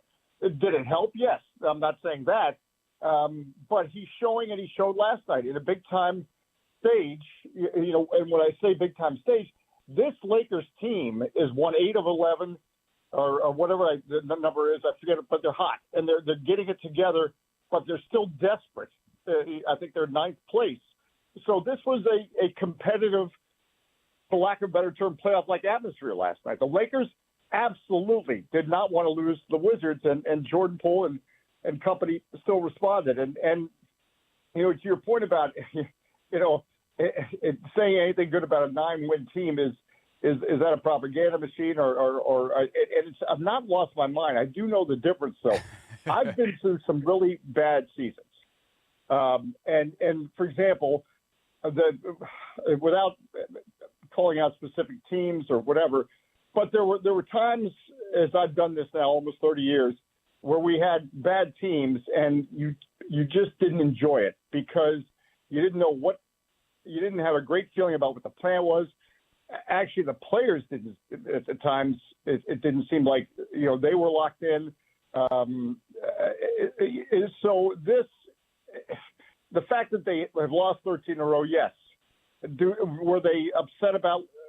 Did they want that last night? Yes, they want to win. This is how they made the NBA in the first place. They were winners. So this is totally foreign. It takes a real mental toughness to say, all right, we're going to do this again tonight and try to break through and know that the odds are against you. But they're going to try and they're not going to give up. And it's even like the Golden State Warriors game the other night. And this is why I'm saying this is not me just propagandaing or whatever. They get killed by the Warriors in the third quarter the other night. Bad third quarter. It could have been game over. The Warriors had their starters in with 2 minutes left in the game. That's not what they wanted. The Wizards really did come back in that fourth quarter and still kept competing. So that's what I'm saying. And that's what you have to appreciate as a Wizards fan now. And this is the ride we're on because it's not like next year is going to be, that's going to be a 40-win season. You're going to have to enjoy, I know the Sixers coined it, the process, because they've also made it clear they're not going to take shortcuts. So it's not like if there's a losing start to next season, we're going to trade for free agents to try to make the playoffs next year. This is a long-term strategy. But in terms of, I've not been hit on the head. Well, I probably have been hit on the head too many times. But I told Glenn to stop doing that. Right. But I enjoy this team because of who they are and the type of players. Have there been seasons where I had to bite my lip? Yes, I have, because they weren't enjoyable. And that's true of every team and sport, if you ask players that played with certain people that, it's like people listening to this in your office. There's times that you enjoy the office dynamic, and there's times you don't. Right now, we're not profitable, if you will, with wins, but I'm enjoying the office dynamic. No, I hear you, and you see these little things every night. You see Denny grab 15 boards last night. You see different guys do different things, and ultimately consistency is what wins. But seeing the flashes is better than consistently not seeing them, I guess. Dave, I'm gonna go totally off script. We're gonna go arena talk here for a second. First, just because you're in LA on the LA back-to-back, does it feel like you're walking into a different arena playing the Clippers versus the Lakers? And by the way, this is the last time you do it this way, because this is the last time you'll see the Clippers in the artist formerly known as Staples Center. Yeah, you know what? I like the way you put that. What is amazing, it is the same building, but it's not. And they do a wonderful job of, when you walk in, you can feel like you are in a different building. And it's, it's a different vibe. It's a different fan base. And I'm not saying one's better or it is different. And you appreciate that when there's two teams in one city. And I think that's the case. You could probably say, well, the White Sox are more the working class, where Cubs are, maybe middle class. I don't know. I mean, maybe I'm wrong on that, but I'm just saying you sometimes have that differentiation when you have two city teams. But this is, unlike that situation, this literally is the same arena. But now, it's going to be interesting with this new arena, because I keep seeing the designs, and if people not familiar with this, I believe it's called the Intuit Dome or something like that. Yep. But they want to create a wall at one end, and I say a wall of stands to kind of have this soccer type feel. That kind of supporters, rowdy section. You think right. Audi Field and supporters section. So. And when you see like European basketball games, if you ever Google like Serbian, oh my God, there's fire in the background. It's great, but also terrifying. Well, I don't think in LA, just a hunch, I don't think they're going to be allowed to light off flares in the arena. Yeah, fire code's a little different in Los Angeles versus whatever cities are in Serbia. Belgrade, Apologies to the Serbians. Right. But so I'm intrigued to see that. But I, when I first started calling these games, the Clippers were playing at the LA Sports Arena, and at the time, you talk about that really felt strange, because at the time, this is the 90s, and we had just built at the time MCI Center, and new arenas are going up, and then you go to this LA Sports Arena, and it was like, oh, this is what the 60s were like. You right. expected to be seeing things in black and white all night, because it felt like such a throwback. Because, needless to say, the stewardship of Donald Sterling, let's just say, was a strange one. Yeah. He moved the team to L.A. without getting into the other stuff he got into, but he moved the team to L.A. just so it could be closer to his office. So, that's kind of a strange marketing technique. Yeah. I don't know. Yeah. So speaking of new arenas, though, Dave, I was, as you know, at the Combine this week in Indianapolis, and we went to the Pacers-Pelicans game Wednesday night, which turned out to be a great game. Tyrese Halliburton had a great fourth quarter. Zion had a pretty good game. Like it was a fun, like well-played NBA basketball game between two good, young, and up-and-coming teams. But Gainbridge Fieldhouse is sick. That place, that's the nicest NBA arena I've been in. Like, is that just because I haven't been to enough of the new arenas? But as someone who travels to all of them, like, is that the gold standard? Well, I don't know if it's gold standard, but when I think of what I've been asked about this, I always say it's one of my favorites, if not my favorite. It really isn't that new. We're talking late 90s. It feels new. Really? It feels so new. I mean, they did have the $16 million scoreboard they put in, which certainly didn't hurt. Well, there are things like that make it new, but I think just the way it's totally designed as a basketball arena, and I think there was no hockey in there. There has not been hockey in there. They never.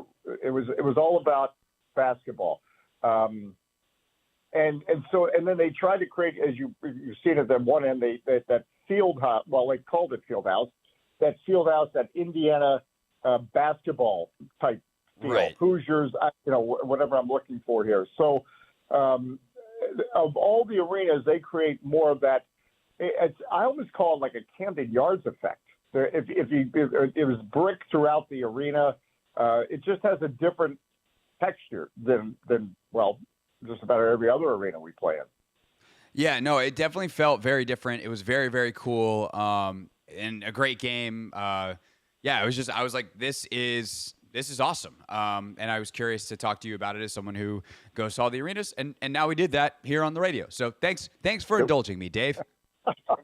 No, but you spot on, and it's part of, as you saw the Open, or I think they still play this or whatever. But there is a special connection with Indiana basketball. Oh, sure. And you feel that and you sense that, and it's not just Bobby Knight. It's the high schools. I mean, right. It's different than the connection that DC has, but it's like some distant cousin.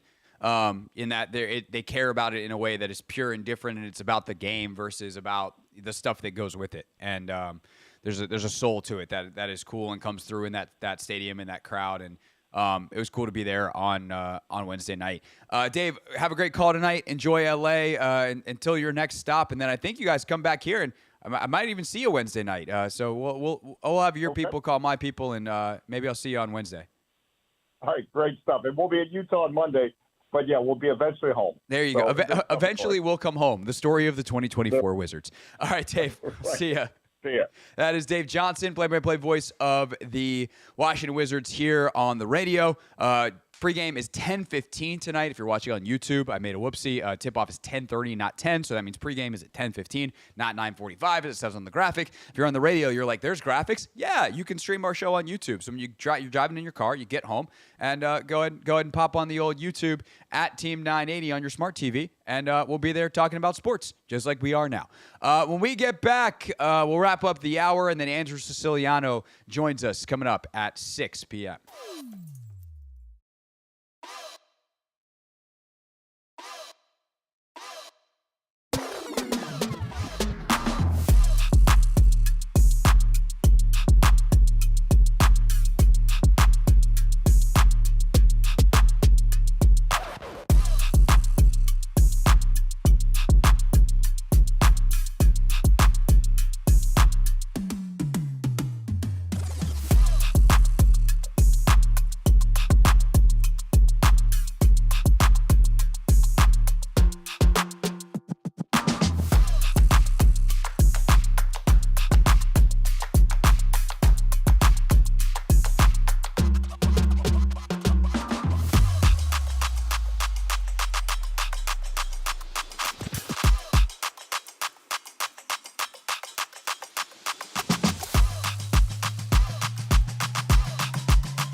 It's the Hoffman Show on a Friday. Anthony, you're an hour early, but that's okay. Still got Siciliano. It's all good, man. Yes, sir. Still got Siciliano. We got a lot in store. We got my guy Q. Are the Raiders the team to watch in trade up, trade back watch in the 2024 NFL Draft? All that's still coming in the 6 o'clock hour here on the Hoffman Show. Team 980, always live as well on the free Odyssey app. I think it's going to be, all these cap moves are coming in today. I feel like it's going to be an interesting weekend. I wonder if there's anything that weird, like big time weird that happens. I guess we could see the Russell Wilson cut come. You could see trades happen this weekend. So plenty to keep our eye on here all weekend long. I know Russell's on Sunday, so if there's any big NFL news, he is on CBS Sports Radio on Sunday, 2 to 6. We've got plenty of live local programming all weekend long on 106.7 The Fan as well. So plenty of stuff this weekend on all of that.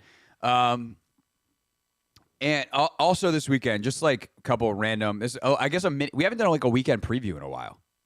We have not. But we're gonna do one now. You got a couple like really random, not random, just like a couple things going on this weekend that I think are worth noting. Coming up on Sunday, the U.S. Women's National Team will play Colombia in the CONCACAF W Gold Cup. Did you catch what happened to them earlier in the week? I did not. They lost, bro. They got their butts kicked by Mexico. USA. Yeah, U.S. lost 2-0. So they wound up finishing second in the group. They wind up having to finish second. I think this is a good thing for my television watching because all these games have been at like 10 o'clock at night, and now I get to actually watch them on Sunday. It's an 8:15 kickoff. And Colombia, World Cup team a year ago, features Linda Caicedo, who is a 18, she might be 19 now, but like teenage star, like one of the best 10 players in the world. She's ridiculous. Scored a couple of the best goals in the World Cup. So that's Sunday. Also, earlier in the day on Sunday, I think it's like a 1 p.m. tip-off. You have Caitlin Clark's final game in an Iowa uniform for the regular season. You got obviously Big Ten tournament and NCAA tournament still to come, but the Caitlin Clark era of dominance in college basketball is coming to a close, whether we want it to or not. She announced, of course, yesterday that you got she's going to the WNBA draft. That's a couple weeks after Paige Becker's announced she isn't. So be an interesting next couple of weeks here. So you got that. Those two big stories are big games. You got the Combine this weekend. Formula One's back this weekend. Spring training baseball's getting going this weekend. Anthony is going to be at a million high school basketball games this weekend. So there's a whole bunch of sports all weekend long. Premier League soccer, I think, is on this weekend. I don't think it's an off week for that. So like, this is one of my favorite times of year, Ant, because like we lose football. That sucks. But kind of this crossover time where everything is happening, and like, especially on a weekend where like I got stuff going, but there's always going to be something on. Yeah, it's too much going on, to be honest. You got the Combine. You got teams in their respective conferences. Yeah, conference tournaments start like next week. Exactly. Those are going to be starting soon. You got March Madness on the brink. You got a couple of new hirings. Mike Jones, former DeMatha coach, he just got hired at ODU as their next head coach. Actually, Willard, in general, he's lost, I want to say, 5 or 6 or 7 assistants the last 2 years, which is brutal because you got to replenish when you end up losing some assistants. But Mike Jones, so yeah, he just got the gig down at ODU. But yeah, there's a lot going on. And then high school locally, we got a whole bunch of DC. We have a whole bunch of tournaments, and actually right now St. John's is leading Jackson Reed in the DC state semifinals. So it's a lot going on. So, I can't witness it all, but yeah, it's a lot. And that's the thing is like, it's weird because you go to Indy and you feel like you miss everything else. Mm-hmm. And I think that's also what's hitting me here. Is like I was in Indy, and if it didn't happen 5 feet in front of me, I didn't know about it. And so, you wind up going on Twitter trying to catch up, all that kind of stuff. But it's just hard, except for I went to an NBA basketball game, of course. So there's that. I now have something stuck in my throat, which is great. But Andrew Siciliano is going to join us next, and I'm gonna find my voice. Oh God, Anthony, go to commercial.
It's Hoffman Show, hour number 3 here on the Team 980. We're always live, of course, as well on the free Odyssey app and streaming live on YouTube at the Team 980. Back in D.C. after a great week in Indianapolis, but as we said throughout the show, brought plenty of goodies home with us. A couple conversations this hour from Indianapolis. I almost said from Las Vegas. One's kind of from Las Vegas. That one coming up at the bottom of the hour. My guy, Q Myers, your boy Q, if you're an ESPN radio late night listener.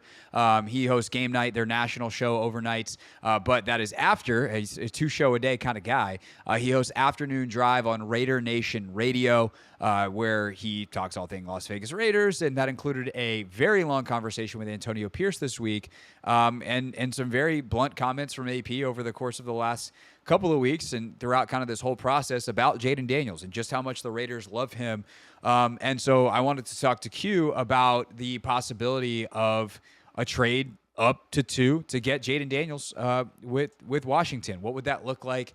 We're gonna have him play Tom Telesco, and I'll play Adam Peters. I will say, as we had this conversation obviously earlier in the week when I was still in Indy, it wasn't a very tough negotiation because what the Raiders have to offer is immense and is really enticing. But at the end of the day, it's going to come down to whether Washington likes these quarterbacks or is willing to move out, and that's going to depend on, again, that quarterback evaluation.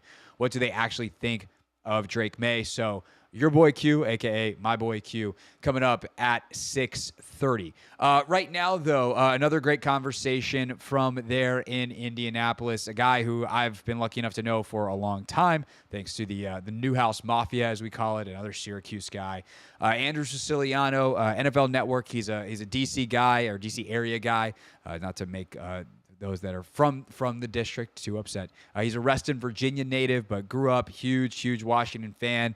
And guy who's been around this area a long time, knows it well. His family still lives here, so pays close attention to what's going on in D.C. But he also has a really interesting perspective, as not only as a guy who hosts nationally and covers all 32 teams for NFL Network, but is someone who lives in L.A. and has been front row for the Caleb Williams experience this past couple of years. Andrew leads the Senior Bowl coverage for NFL Network down in Mobile every year, so he's got a really great feel for a lot of the prospects, or really all the prospects that went there. He calls that game play-by-play. Does their preseason play-by-play. So he's got a great perspective, and he's got so many different things. I think he also does the Browns radio play-by-play. So like Andrew's a football guy inside and out. Always enjoy chatting with him. Last year he crashed my interview with Sam Fortier. This year it's just Andrew and I as planned, one-on-one. So here's that chat from earlier the week in Indianapolis. What's up, man? How are you? Greg, how are you? Good to see you. A combine tradition here. Yes. Yeah. I had 48 yesterday, so last year we just merged that all into one. So I'm just checking all my Syracuse boxes. Look at that. Go. SU guys. Who else is here? Yeah, I saw Thamel walking around. Thamel, okay. He had his big Caleb Williams story this morning. Who else? There's guys everywhere. It's the nature of things. You know, there's a lot of us. What can I say? There are a lot of us. Yes. So last year when we talked, is the team going to get sold, or really more, who is it going to get sold to? And you think of kind of where the team is now. Everything's football. Everything's this number 2 pick. The fortunes of the franchise could not be more different, but this is a fairly important decision they have to make with what to do with number 2. As we sit here today on the end of February at the Combine, like, where do you think that they head, and is there any, like, must, in your opinion, whether it's they must stay there and take a quarterback, they must do this, they must do that? Let me ask you this, and I'm not trying to answer a question with a question, but I'm going to. Okay. What would you give up to move to 1? Honestly, not much. Not much? Like, okay, then you're not going to move. Yeah, then you're picking 2. I think the swings and the draft capital are more enticing. That also has to do with, like, the risk, I think, that is involved in Caleb. Versus, what's the risk? There's just not a lot on schedule on tape, and sure. I am. But do you realize how bad that line is? It's not good, and you would know better than me. And do you realize that he had to score 50 points a game because the defense was that bad? I think he's really good. I wonder, like, we should just flesh out this discussion, because I've been thinking about this a lot the last couple of weeks, and you're a good guy to flesh this out with, right? Everyone wants Mahomes because Of course, everyone wants Mahomes. Sure. He's not Mahomes. Right. That's unfair to anyone. But I tend to there think, are some similarities. But I guess what I would say then is, if you're not going to get Pat, who's one of one, are you better off going the 49ers method of let's build out everything? Okay. And at that point, multiple draft picks over multiple years is more important than one singular quarterback. Let me ask you this. What if he were Josh Allen? How many Super Bowls does he have? How many Super Bowl appearances does he have? If I could tell you, and this is all hypothetical. Right. He's not. His name is Caleb Williams. He is neither of those people. Sure. Right? If I could tell you that you can get Josh Allen, would you make that move? Do you remember what the Bills gave up to move up to 7? I don't remember what Right. they gave up. No, that's my point. Nobody ever remembers what it is you give up if you get Sure. the guy. But And to be clear, I would take Josh Allen in a heartbeat. Exactly. You remember, everyone in Cleveland remembers what the Browns gave up for Deshaun Watson because the fan base isn't sure yet if he's the guy. Right. But they went and did that because they saw Patrick Mahomes and they saw Josh Allen and they saw Lamar Jackson and they went, we need to go get the guy. And this is who we think it is, and so we're going to go all in. If they think he's the guy, then go get him. Now, you have to have a willing participant in Chicago who's going to do it. You know, I think the Commanders are in a, I want to say a difficult position. But look, they're not in a bad position. No. Like, if the answer is Drake May, I think Drake May is going to be a good quarterback. Now, there are plenty of people that go, yes, but there's a gap between him and Caleb. But is Drake May worthy of being the second overall pick? Absolutely. And I think he can be a transformational piece for this franchise. And you don't have to do anything. You just sit there and you wait.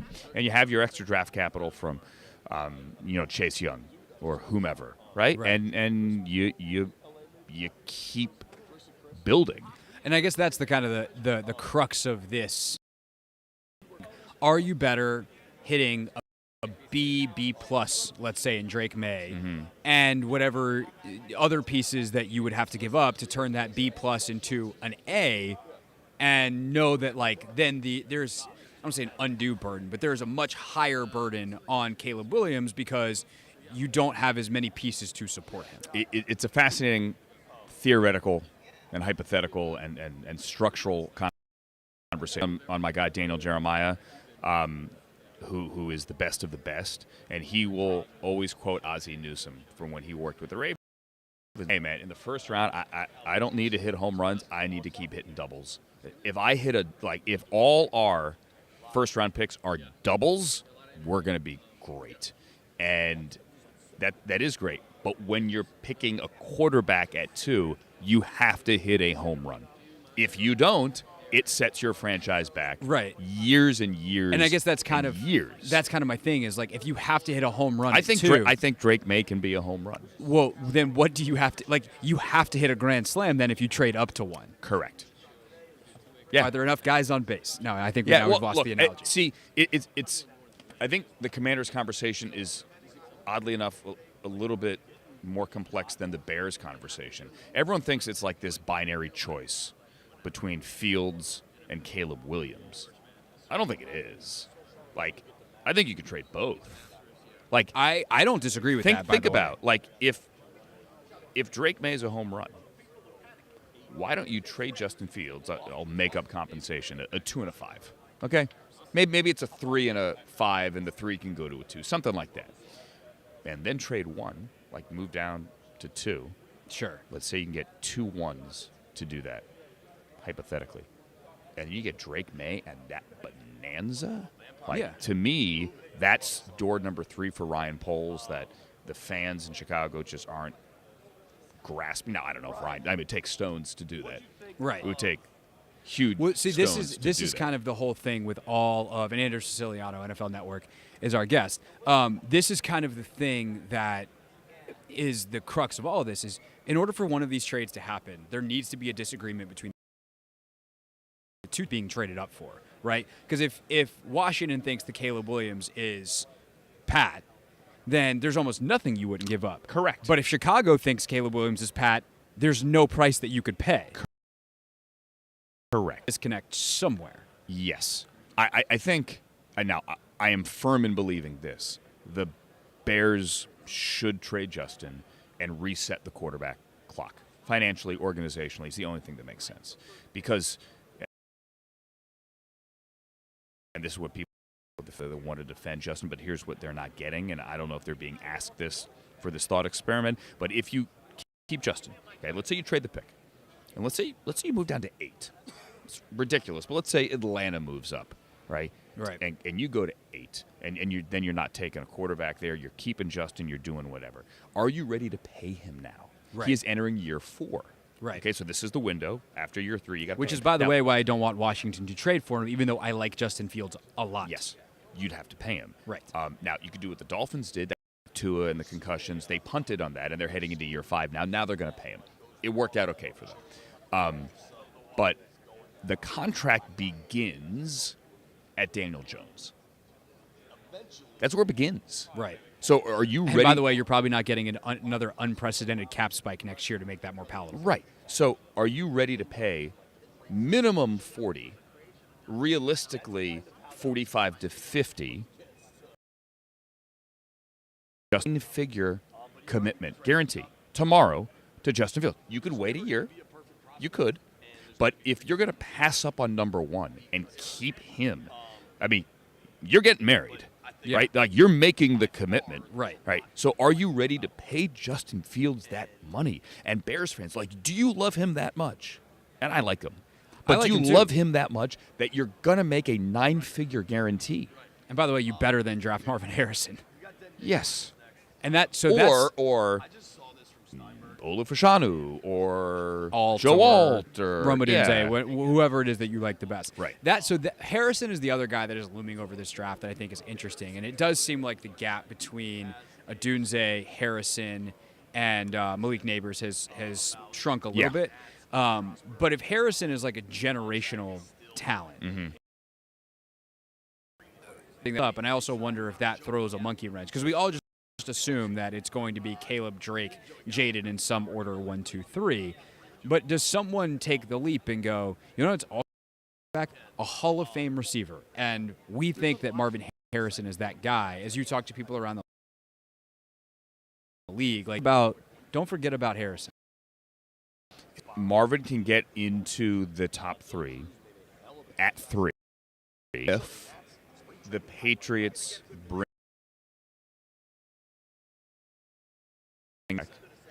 right. Like if you're the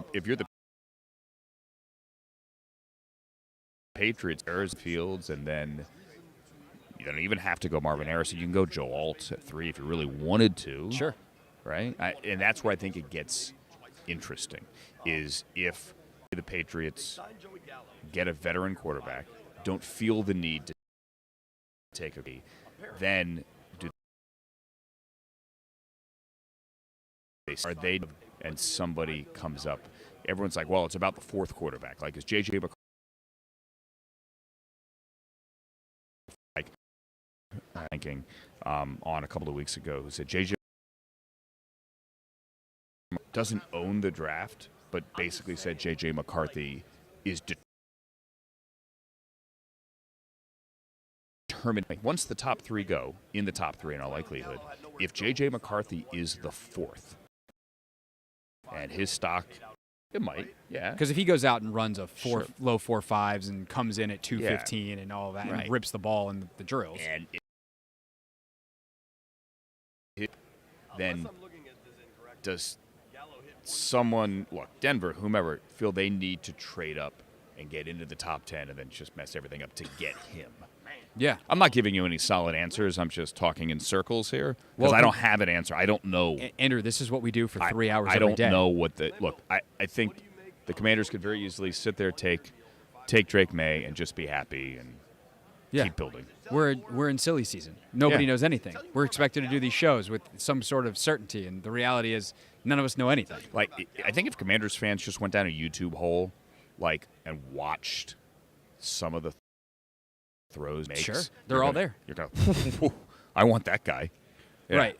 But, like, so this is I will apologize to the listeners because they have heard this before, but for your background, I made a huge mistake in the QB evals because I accidentally, with no background at all, just picked random games to start watching. And I think I watched one of Caleb's worst games, I watched Drake's actual worst game, and I watched Jaden Daniels' best game. So I'm like, I don't know. Daniel seems like he should be the guy that's QB1. It does feel though this week as people are doing more than watching one game and having small sample sizes, that the actual professionals that are paid to do this are doing it. It does seem like May at 2 is solidifying in a way that is very different than it was trending at the end of the season. Are you hearing the same things? Yeah, and why I do you think that so. is? I mean, look, I think at the end of the season, it's funny because if you go into last year, there were people that loved Drake May enough where, like, Bruce Feldman and I were talking about this in September, and because I knew Bruce had said this, we had the conversation off the air, and I said it on the air. I go, Bruce, are there teams that have Drake May ahead of Caleb Williams? And he said, yeah. Oh, yeah. And, like, people were blown away. Blown away. And that was 22 tape is sick. That was in September. Now, I don't know that there are any of those teams now, and which makes no sense because Caleb seemingly took a step back this year. Right. I don't know that he did. Yeah. I don't. I mean, are they really going to knock him because he had an emotional moment with his mother in the Stop it. Just people want to take. Look, we're in the teardown season as well. Like, go back to CJ last year. Yeah. We're in the tear-down season, and I think people that want to tear Caleb down, him. I think there is some legitimate uncertainty. Great article in The Athletic today about just the process behind it. You know, I think his dad wants to break the draft. I think that's the best way to say it. And maybe this is a conversation for 10 years from now where NIL money and players have bandied together and they fight the league and say we want free agency coming out of college. Look, that we may have to cross that bridge in a decade. I think Caleb Williams' dad is a decade ahead of it, though. Nothing's going to change, and it's not like he's going to refuse to show up for the Bears. No, he's going to get like number 1 pick money. It's slotted, but it's real good. Yeah, and he also was paid really well at SC the last 2 years. And that's the thing. We're drafting professionals now. Right. How do you think that is actually literally changing the draft, that reality of you're dealing with different young people than you were 5 years ago, well, the last 10? There's two things. Number one, it changes the talent pool because plenty of players go back to school. Sure. Right? Like, there were quarterbacks that could have been in this draft that chose to go get a the transfer. I might be a 4th-round pick. I could go make good money and switch teams and play another year of college football and maybe boost my draft stock. Right. Why wouldn't I stay here and get paid? Yeah, so it changes the talent pool. And I do think it's an interesting personality study. I think it's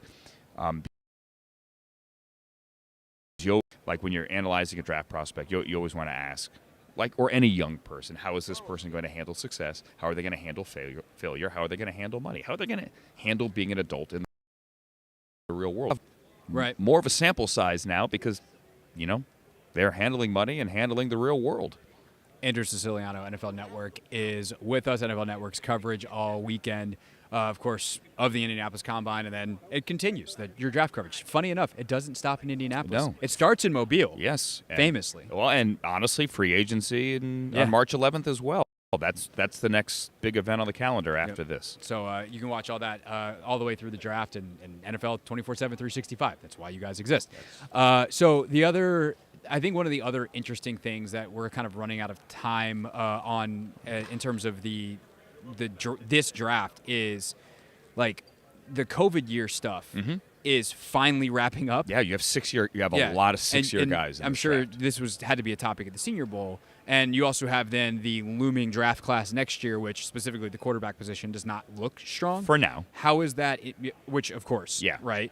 But how is that impacting the draft this year? I joked at the Senior Bowl. It's actually the Senior Bowl. Like, they're all really old. Yeah. Not everyone, but there are a lot of senior guys in the Senior Bowl. Famously, Jaden Daniels, who wasn't at the Senior Bowl, but he played with Brandon Ayuk. And you've got all these guys that were in the same high school class as guys who were signing second contracts. Sam Hartman's nickname in the Notre Dame locker room was Grandpa. Right. And with that beard, I mean, he looked like a guy from the Just for Men commercial from the 90s, right? I mean, he looks like, Michael McDonald singing. Anyway, I digress. It is an older draft class. I think so. It used to be this thing. Well, we want the 20-year-old player, Right. Right. We're not going to draft like Baker Mayfield's too old. Look at Michael Penix. I mean, look at Sam Hartman. Look at all these older quarterbacks. Bo. I mean, Bo Nix started 61 games in college. Crazy. The league has to get over, especially when it comes to quarterback, the age thing. They have to. It's just a fact. Caleb is young. The other guys are not. I'll give you a perfect example. Sione Vaki, who is a safety at Utah. Fascinating player. He actually played both ways. He's a safety. He's also a third down back. Oh. Like the guy scored like 10 touchdowns, ran for 6 passes, and picked off a couple of passes and made 70 tackles. Like, nice. Fascinating two-way player. Yeah. He went on a Mormon mission and then came out after 2 years. So he's a true sophomore, but with the mission, he was one of the younger players at the Senior Bowl, even though he had been in college. Or out of 4 years out of high school, younger players, because there were so many 6-year guys. It used to be the kid that went on the mission was the really old kid in the draft. Right. He's the young guy That's at the Senior Bowl. So it's changed a lot. I think teams just have to get over it. At certain skill positions, you'd prefer young, but it's just not always going to happen. Yeah. Andrew Siciliano, NFL Network. Do it again, same time, same place next year? Sure, let's do it, Craig. Thanks again to Andrew Siciliano, NFL Network. Of course, NFL Network's coverage of the NFL Combine ongoing all weekend long. It's already underway today. Starts at 1 o'clock Saturday and Sunday. You heard Pelissero earlier in the show, Lance Zierlein earlier in the week, and there's Siciliano with us here on the Hoffman Show. We get back, one final chat from Indianapolis. Q Myers, Raider Nation Radio, their afternoon drive host. We sat down and talked about the possibility for the Raiders and Commanders to make a trade for that number 2 pick, and why Antonio Pierce is so in love with Jaden Daniels. And here's, I think, the important part. Does it matter? Like, he's the head coach, not the GM. Q has all the answers next on the Hoffman Show.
It's the Hoffman Show, final half hour here on the Team 980. We are always live on the free Odyssey app. To the Team 980. And if you are not subscribed on YouTube or to our podcast feed, there's so much for you to catch up on. Unless you just listen live every single day, all 3 hours. What a week it's been. All the interviews from out in Indianapolis at the NFL Scouting Combine. One final one for you coming up in about 60 seconds. But we've had Andrew Siciliano, Tom Pelissero. We had Lance Zierlein from NFL.com on set, Matt Miller and Jordan Reed from ESPN, great local coverage from Sam Fortier, Nikki Javala, Ben Standing, JP Finley, Mitch Tischler. Like, it's all up on YouTube. It's all in our podcast feed. So however it is that you prefer to watch or listen to the show on demand, make sure you check it out at the Team 980, at Craig Hoffman, or search The Hoffman Show in your favorite podcast app. All right, final conversation from Indianapolis is he on the radio goes by your boy Q. He's my boy, though. We've known each other for a long time, so we'll talk about off the top of this interview. But he hosts Afternoon Drive, Raider Nation Radio out in Las Vegas. He also hosts nationally on ESPN Radio. Here's my chat about the potential for a Raiders-Commanders Q Myers, Raider Nation Radio. On Radio Row in Indianapolis with the busiest guy in Indy. He's literally the first guy here and the last guy out, Q Myers, who God, how long have we known each other? We've been rocking for a while, man. While. I was in Central Texas. Yeah, I think you were in Dallas at first, right? Yeah. And then you guys would have me on as kind of NFC East guy when I was in doing the beat job, and now here we are. Look at us on Radio Row in Indianapolis. Q, host of Game Night on ESPN Radio nationally weeknights, but for our purposes, also host of Afternoon Drive on Raider Nation Radio. Hey, let's do this on the air. Started when I was talking to you over at your table the other day, off air, about like, hey, are the Raiders in market? Because obviously Washington at that second pick could be somewhere that they target as a potential trade up. So how, like, what is that situation, do you think, in Las Vegas in terms of the desire to trade up, and specifically for a quarterback? There's no doubt. There's no doubt. They're 100% in the market of wanting to trade up, right? I mean, we talked to Antonio Pierce yesterday, and he said, I'm tired of Band-Aids. This organization is tired of Band-Aids. Got to go and get a franchise quarterback. Get that guy, whoever it could be. Now, you know how it goes. You can't just, hey, Washington, we're going to trade with you. Well, we don't want to trade. That doesn't matter. We're going to trade. Can't do that, right? So it's not Madden with controls turned off. Exactly. Trade override. The desire is 100% there, and it's funny. I was talking this morning when I was told, Q, if they want Jaden Daniels, which obviously there's the connection between Antonio Pierce. He recruited him to Arizona State when so obviously there's a tight bond there. He was in the locker room following the Week 18 game, the victory over Denver at the end of the season. So they're to get him, probably have to go up to number 2. He's already creating a lot of buzz. Sits at number 2. Right. So let's talk about that relationship, because it's obviously super tight between AP and Jaden Daniels, but ultimately, and the Chargers, like, whose call is that? How's the power dynamics there, does it not matter because we think Telesco's on the same page as AP? I think Telesco's on the same page, but again, talking to AP, we spent about 25-30 minutes with him yesterday, and a lot of good, like, little nuggets came out of that, and he kept mentioning that, hey, I'm a guy that's a go-getter, right? You do what you got to do to go get that guy, right? He's all, that's Telesco's call, but he knows where I stand, right? So I think that there's no doubt about it that he wants him to do everything, exhaust every measure to go get his guy, Jaden Daniels, at number 2, if it has to be number 2, right? I mean, most of us thought number 3. Everyone was kind of targeting New England. All right, well, maybe they'll trade back because they're not ready to really take that next step. But it feels like with all the buzz here at the Combine that if you don't get up to number 2, you might not get your guy. Yeah, it definitely is a might. I will say it does feel like the tides have turned a little bit towards Drake May at 2 for Washington. Is that like a sigh of relief in Las Vegas? I don't know. I mean, because it's still gonna be expensive as hell. Right. I don't know how much. I don't know how much is smoke screen. If it's. I mean, I'm not super high on Drake May. I'm just not. I just, I saw what he did last season, and, I feel like that he's got, a little bit to prove here at the Combine just in the interview process. I mean, you can turn on the film and see what it looks like. And then, there's the Cliff Kingsbury effect. Would he work better with Drake May or would he work better with Jaden Daniels? And I just feel like after the Combine Friday, we'll talk to the guys. You'll see them throw. And obviously Jaden's not throwing, Drake's not throwing, Caleb's not throwing. That's fine. But I just feel like Jaden might come out of this Combine and people are like, yeah, you know what, that could be even the number 1 overall pick, even though we know Caleb's going to be the radio, ESPN radio, with us here on the Hoffman Show. So let's say, you get to play Tom Telesco, I get to play Adam Peters.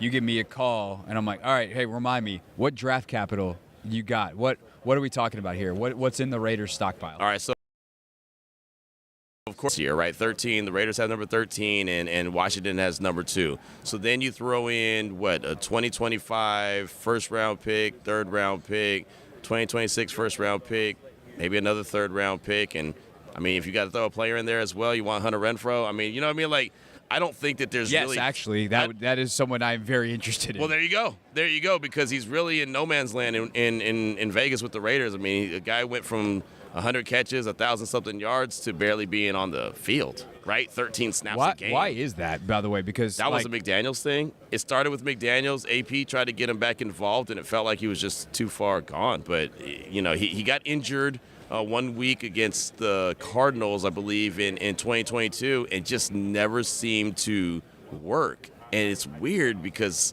he's a slot receiver, and McDaniels has always done really well with slot receivers, so what's wrong? But, well, yeah.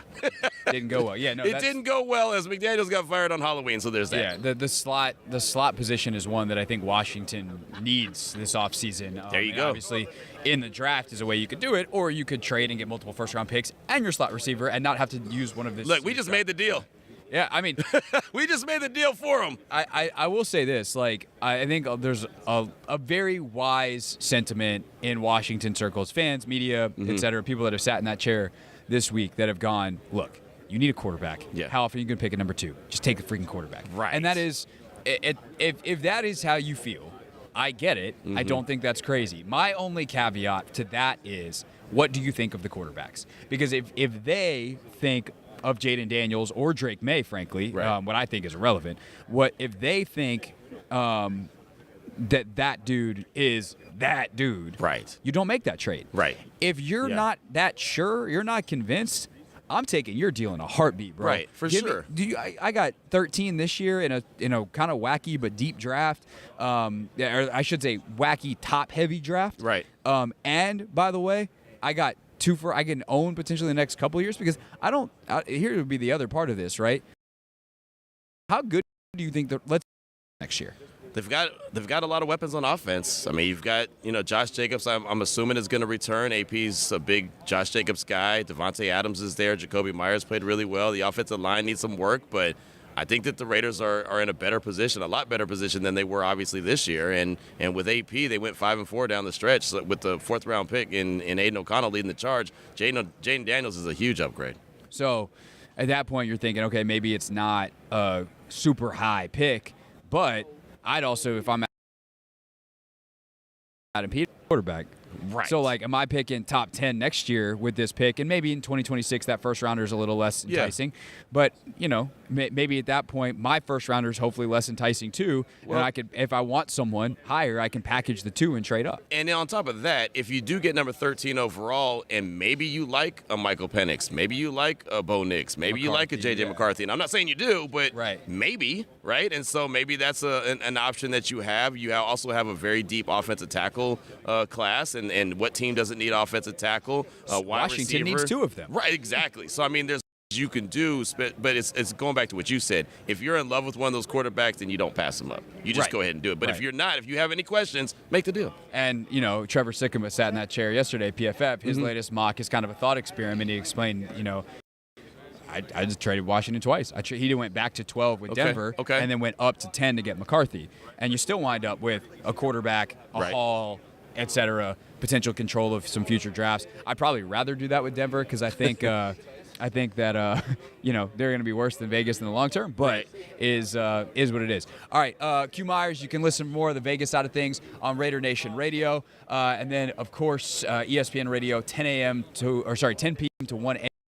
weeknights nationally, ESPN radio app, etc. Q, good to do it. It's always About I returned the favor finally. About 78 more, and we'll be even. But hey, there you go. If they're gonna be this good, we'll do it again tomorrow. All right, that's Q Myers with us here on the Hoffman Show live on Radio Row. That is our final chat from Indianapolis. I got no more in the bag, at least on the. Well, that's actually not true. I got no more on the radio side. But on Take Command on Monday, one of the best football conversations we've ever had. We went deep on quarterback with Nate Tice of The Athletic and Yahoo Sports. Me, Logan, Nate, and to be honest, I just sat back and tried to let those guys talk as much as possible, and then occasionally interjected a thought for them to chew on, spit out, digest. I guess you don't spit out then digest. You either do one or the other. The point is, it was a fantastic conversation. If you're not subscribed to Take Command, we did our annual crossover episode. My fitness podcast, the Train with the Best podcast, crossed over with Take Command because the Combine is where performance training and football meet. So we talked about guys like Marvin Harrison choosing not to work out, not just at the Combine, but period, and just focus on training for football. Like, what does that actually look like, the implications of the decision, and then the training itself. So very cool special episode is out now on Take Command. And then Monday, the conversation with Nate Tice, the last one we have from Indianapolis overall. You missed any of the ones here on the radio, though, make sure you check out, again, the YouTubes and the podcast feed. When we get back, final order of business of the day, real things real people said into real microphones.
Wrap it up here on the Hoffman Show. It's the Team 980. We're always live on the free Odyssey app. You can stream us on YouTube at the Team 980.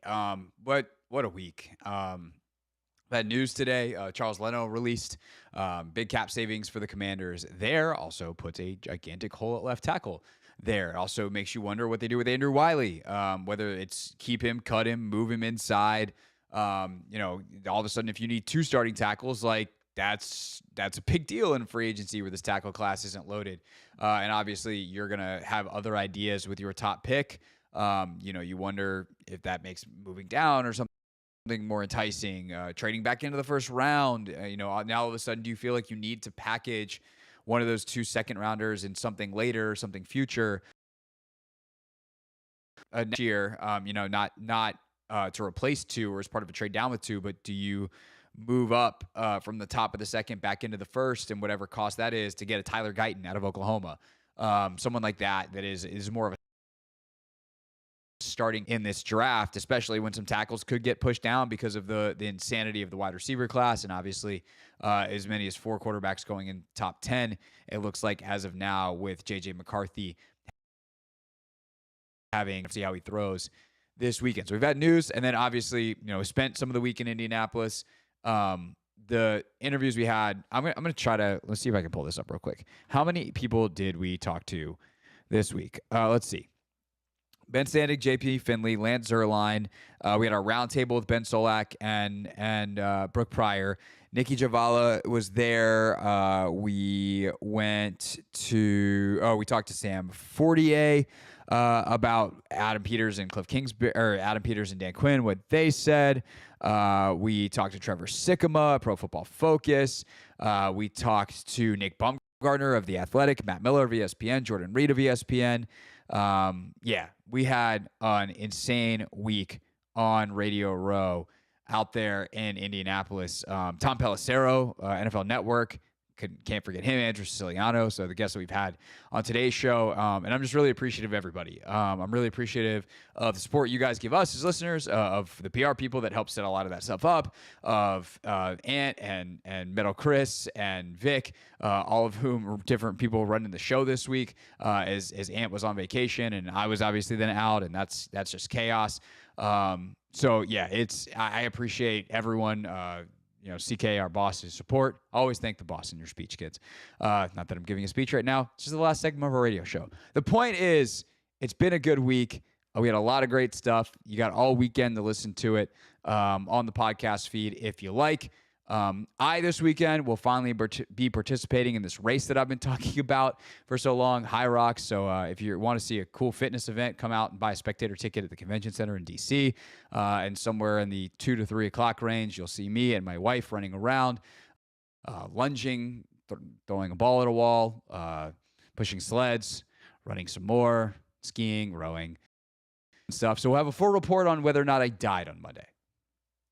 Yeah, that's... If I show up Monday, things went well. If I don't, well, you know what happened. Also, shout out to my guy David Magida, racing tonight in the Elite 15 race. That's a YouTube situation if you want to watch it. And then if you want to see the slower version, you come watch the regular folks, the rest of us tomorrow, running around the DC Convention Center. So I'm very much looking forward to that. It's gonna be a great weekend. Really, really pumped, and that's where my mind is wandering too, as this show is ending. But the show is not over yet. No. We have one more thing to take care of, is the way we end basically every show. It is time for real things, real people said into real microphones. Real things. We're not going to be sucked this year. Real people. 5 and 11, not very good. Said into real microphones. The culture is actually good. Oh, that's what I heard. The culture. Damn good. All right. We got all kinds of quarterback stuff from Indy. We got kind of fun stuff from Indy. But I actually want to start. We'll end with the John Wall podcast. Yep. You heard what I said. We're going to end with the John Wall podcast. No. We're going to start, though. J.J. McCarthy. Did he let something slip? Did he let a little piece of Commander strategy of Cliff Kingsbury's offense out of the bag? Just the overall energy, it was my first one, so I was like super nervous, I'm not gonna lie, and sweating a little bit. And you know, Coach Quinn was just awesome. I got to talk to Mr. Peters right before the meeting, and you know, just a great, you know, going through the clips and everything. And Coach Cliff Kingsbury was just like, hey, if you get a matchup out here and you really like it, could you just, you know, switch it to go on the outside? And I was telling him, like, I wish. Just little stuff like that. And it was just great to have had a lot of fun doing it. Hey, if you got one-on-one on the outside, can you chuck that thing? What, you can't? That's an option in our offense. Cliff's air raid roots. Yeah. You get that matchup on the outside. It's not really know if it's air raid. It's just like, that's Cliff. Hey, we got a matchup. Go ball. Let's do it. My guy versus your guy. Your guy's going to lose. And I do wonder if that's going to become a bigger part of Washington's offense. It's something that I think that Terry desperately wanted last year, not just because he's a receiver and all receivers want the football and all receivers want go balls because they want to score long touchdowns, but because he thought it would help their offensive line. Like, hey, just throw that thing up there. Predetermined. You pre-snap, not predetermined, but like predetermined based off the pre-snap. I'm one-on-one. They're coming with the blitz. We know it's one-on-one. Just throw it. I'll go get it, or I'll make sure they don't get it. And so I do think that could be a part of their offense. I don't know if that's actually that revealing, but I thought it was funny that McCarthy, who played for Jim Harbaugh at Michigan, was like, yeah, no, that's not quite how Coach Jim did things. Other fun bits from the podium today. USC quarterback, presumptive number 1 pick, Caleb Williams to USC wide receiver. Full of funny ones here. Right, somebody got a question. Hey, how does it feel to be Jerry Rice's son? I have another question. How do you feel to be Jerry Rice's son? Yeah, Man, it feels even better to be a man Caleb Williams. Okay, all right. My second question is, I'm gonna back this guy. Why should they draft you as a fantasy player? Should you be wide receiver 1, or should you be the flex player? Ooh. I should be wide receiver 1, man. Obviously, me and you shoot. We have 45 catches and 12 touchdowns. That's unheard of. That's something like that, man. Yeah. I'm a pretty damn good quarterback. All right. Appreciate it. Have a nice day. Caleb seems like a fun guy. And by the way, so does Brendan Rice. That sound courtesy of Colton Pouncey, Nikki Javala there in Indy to capture that first bite that we played for you. Yeah, plenty of fun stuff from Caleb. Also, more, I don't want to say serious, but like more substantive stuff from Caleb Williams. This one's from Nikki again on Williams' decision to not participate in even the parts of the combine that most people participate in, the medical. Not throwing, not doing medical, not working out. Why? Caleb Williams with the answer. Yeah, so for the medical stuff, I'll be doing the medical stuff, just not here in Indy. I'll be doing it at the team interviews. Not 32 teams can draft me for my visit. Those teams will have the medical, and that'll be it. Will you go to 30-something games? So I talked about this earlier in the show, but I love this from Caleb Williams. And I think for now, I would say almost every other player can't do this because almost every other player is going to be drafted by one of the 32. Now, in this particular draft, like 5. But even then, like, the Chiefs call your agent and are like, hey, we want to do medical because we really like your guy. And like, we might straight up. Like, I know it's far-fetched, but like, we want to just know because we're doing our due diligence and like, we think your guy's sick and we're going to be willing to give up our next 2 first-rounders for him if someone will bite. You have to probably then do the medical for the Chiefs. And so you wind up just doing it at the combine. But at the end of the day, it is your private medical information. Information like everything else is medical information. So at the end of the day, for Caleb Williams, like, I get it here. I get being like, nah, man, we're not gonna play games with my private medical information. It's not even play games. We're gonna give that away because that's how it's always been done, and anyone could draft me. Like, I know the Bears are drafting me, or the Commanders, or like one of 5 other teams. So if we make the determination that there's real interest and that they could come up to that number 1 pick, and we go on a visit, we'll do the medical with them. But every team doctor is not poking and prodding me, and I have a ton of respect for that. And good for Caleb Williams. All right, last two funny ones. First, Jason Licht found Rodgers from Sports Illustrated because Connor Rodgers thought the Bucks, Jason Light, the Bucks GM, he thought they were going to suck last year. Jason, Connor from SI, how are you? Hey, good, Connor. How are you? I'm doing well, thanks. How's everything? Good. So, yeah, we have a history? No, we won a lot more games than what he predicted us to get last year. Oh. Yes. You had us for 2. I have it hanging up. Do in we my really? office. Yeah. Oh no. That's fantastic. Wait till I tell my boss. He'll actually like So I was hoping that you were going to say that we're going to win 8 this year. So does that mean that we're going to win? We got to multiply by. Yeah. And So you guys are 2 and the Patriots are the 11, so the rubric's off. We need to readjust that. I'm glad I finally got to meet you. What do we say? We got to go back to the drawing board. We have to look at the film. That's what I have to do. Very good. Connor took that well. Good job, Connor. Also, great job, Jason Light. That's hilarious. We get stuff wrong sometimes. We is me. Sometimes it's me. All right, last but not least, this is funny. Boogie Cousins was on John Wall's podcast. What a sentence. Welcome to 2024. And they talked about John's 1 year at Kentucky and what happened in the NCAA tournament. And it involves a current NBA head coach and Boogie not being psyched about it.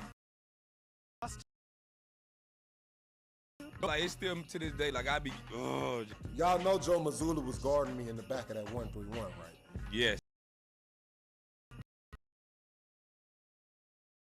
I was supposed to have 45 that game, brother. I had Joe Mazzulla guarding me in the post. Man, that's hurt. You remember what I said to you after that game in the locker room when your ass was doing all that damn crying? I'm like, yo, what the f you crying for? You like, man, what you mean? I said, you the #1 pick. What the f you crying for, man? I failed this. I think that might be a little bit of the difference between John Wall and Boogie Cousins, that courtesy of the Point Game podcast presented by DraftKings. All right, that is our show for the week. That is our show, or for the day. That is our show for the week. Coming up next week, more NFL Draft Talk. We will have full combine reaction on Monday. Our conversation with Nate Tice from Take Command. We'll give you just a snippet of that here on the radio. And we'll see what else happens over this weekend. The Commanders made news, as we said at the top of the segment earlier today. He's talked about off the top of the show. Charles Leno has been informed he's going to be released, so we might have more movement this weekend. It tends to happen this time of year, and there's other guys across the league getting these notices.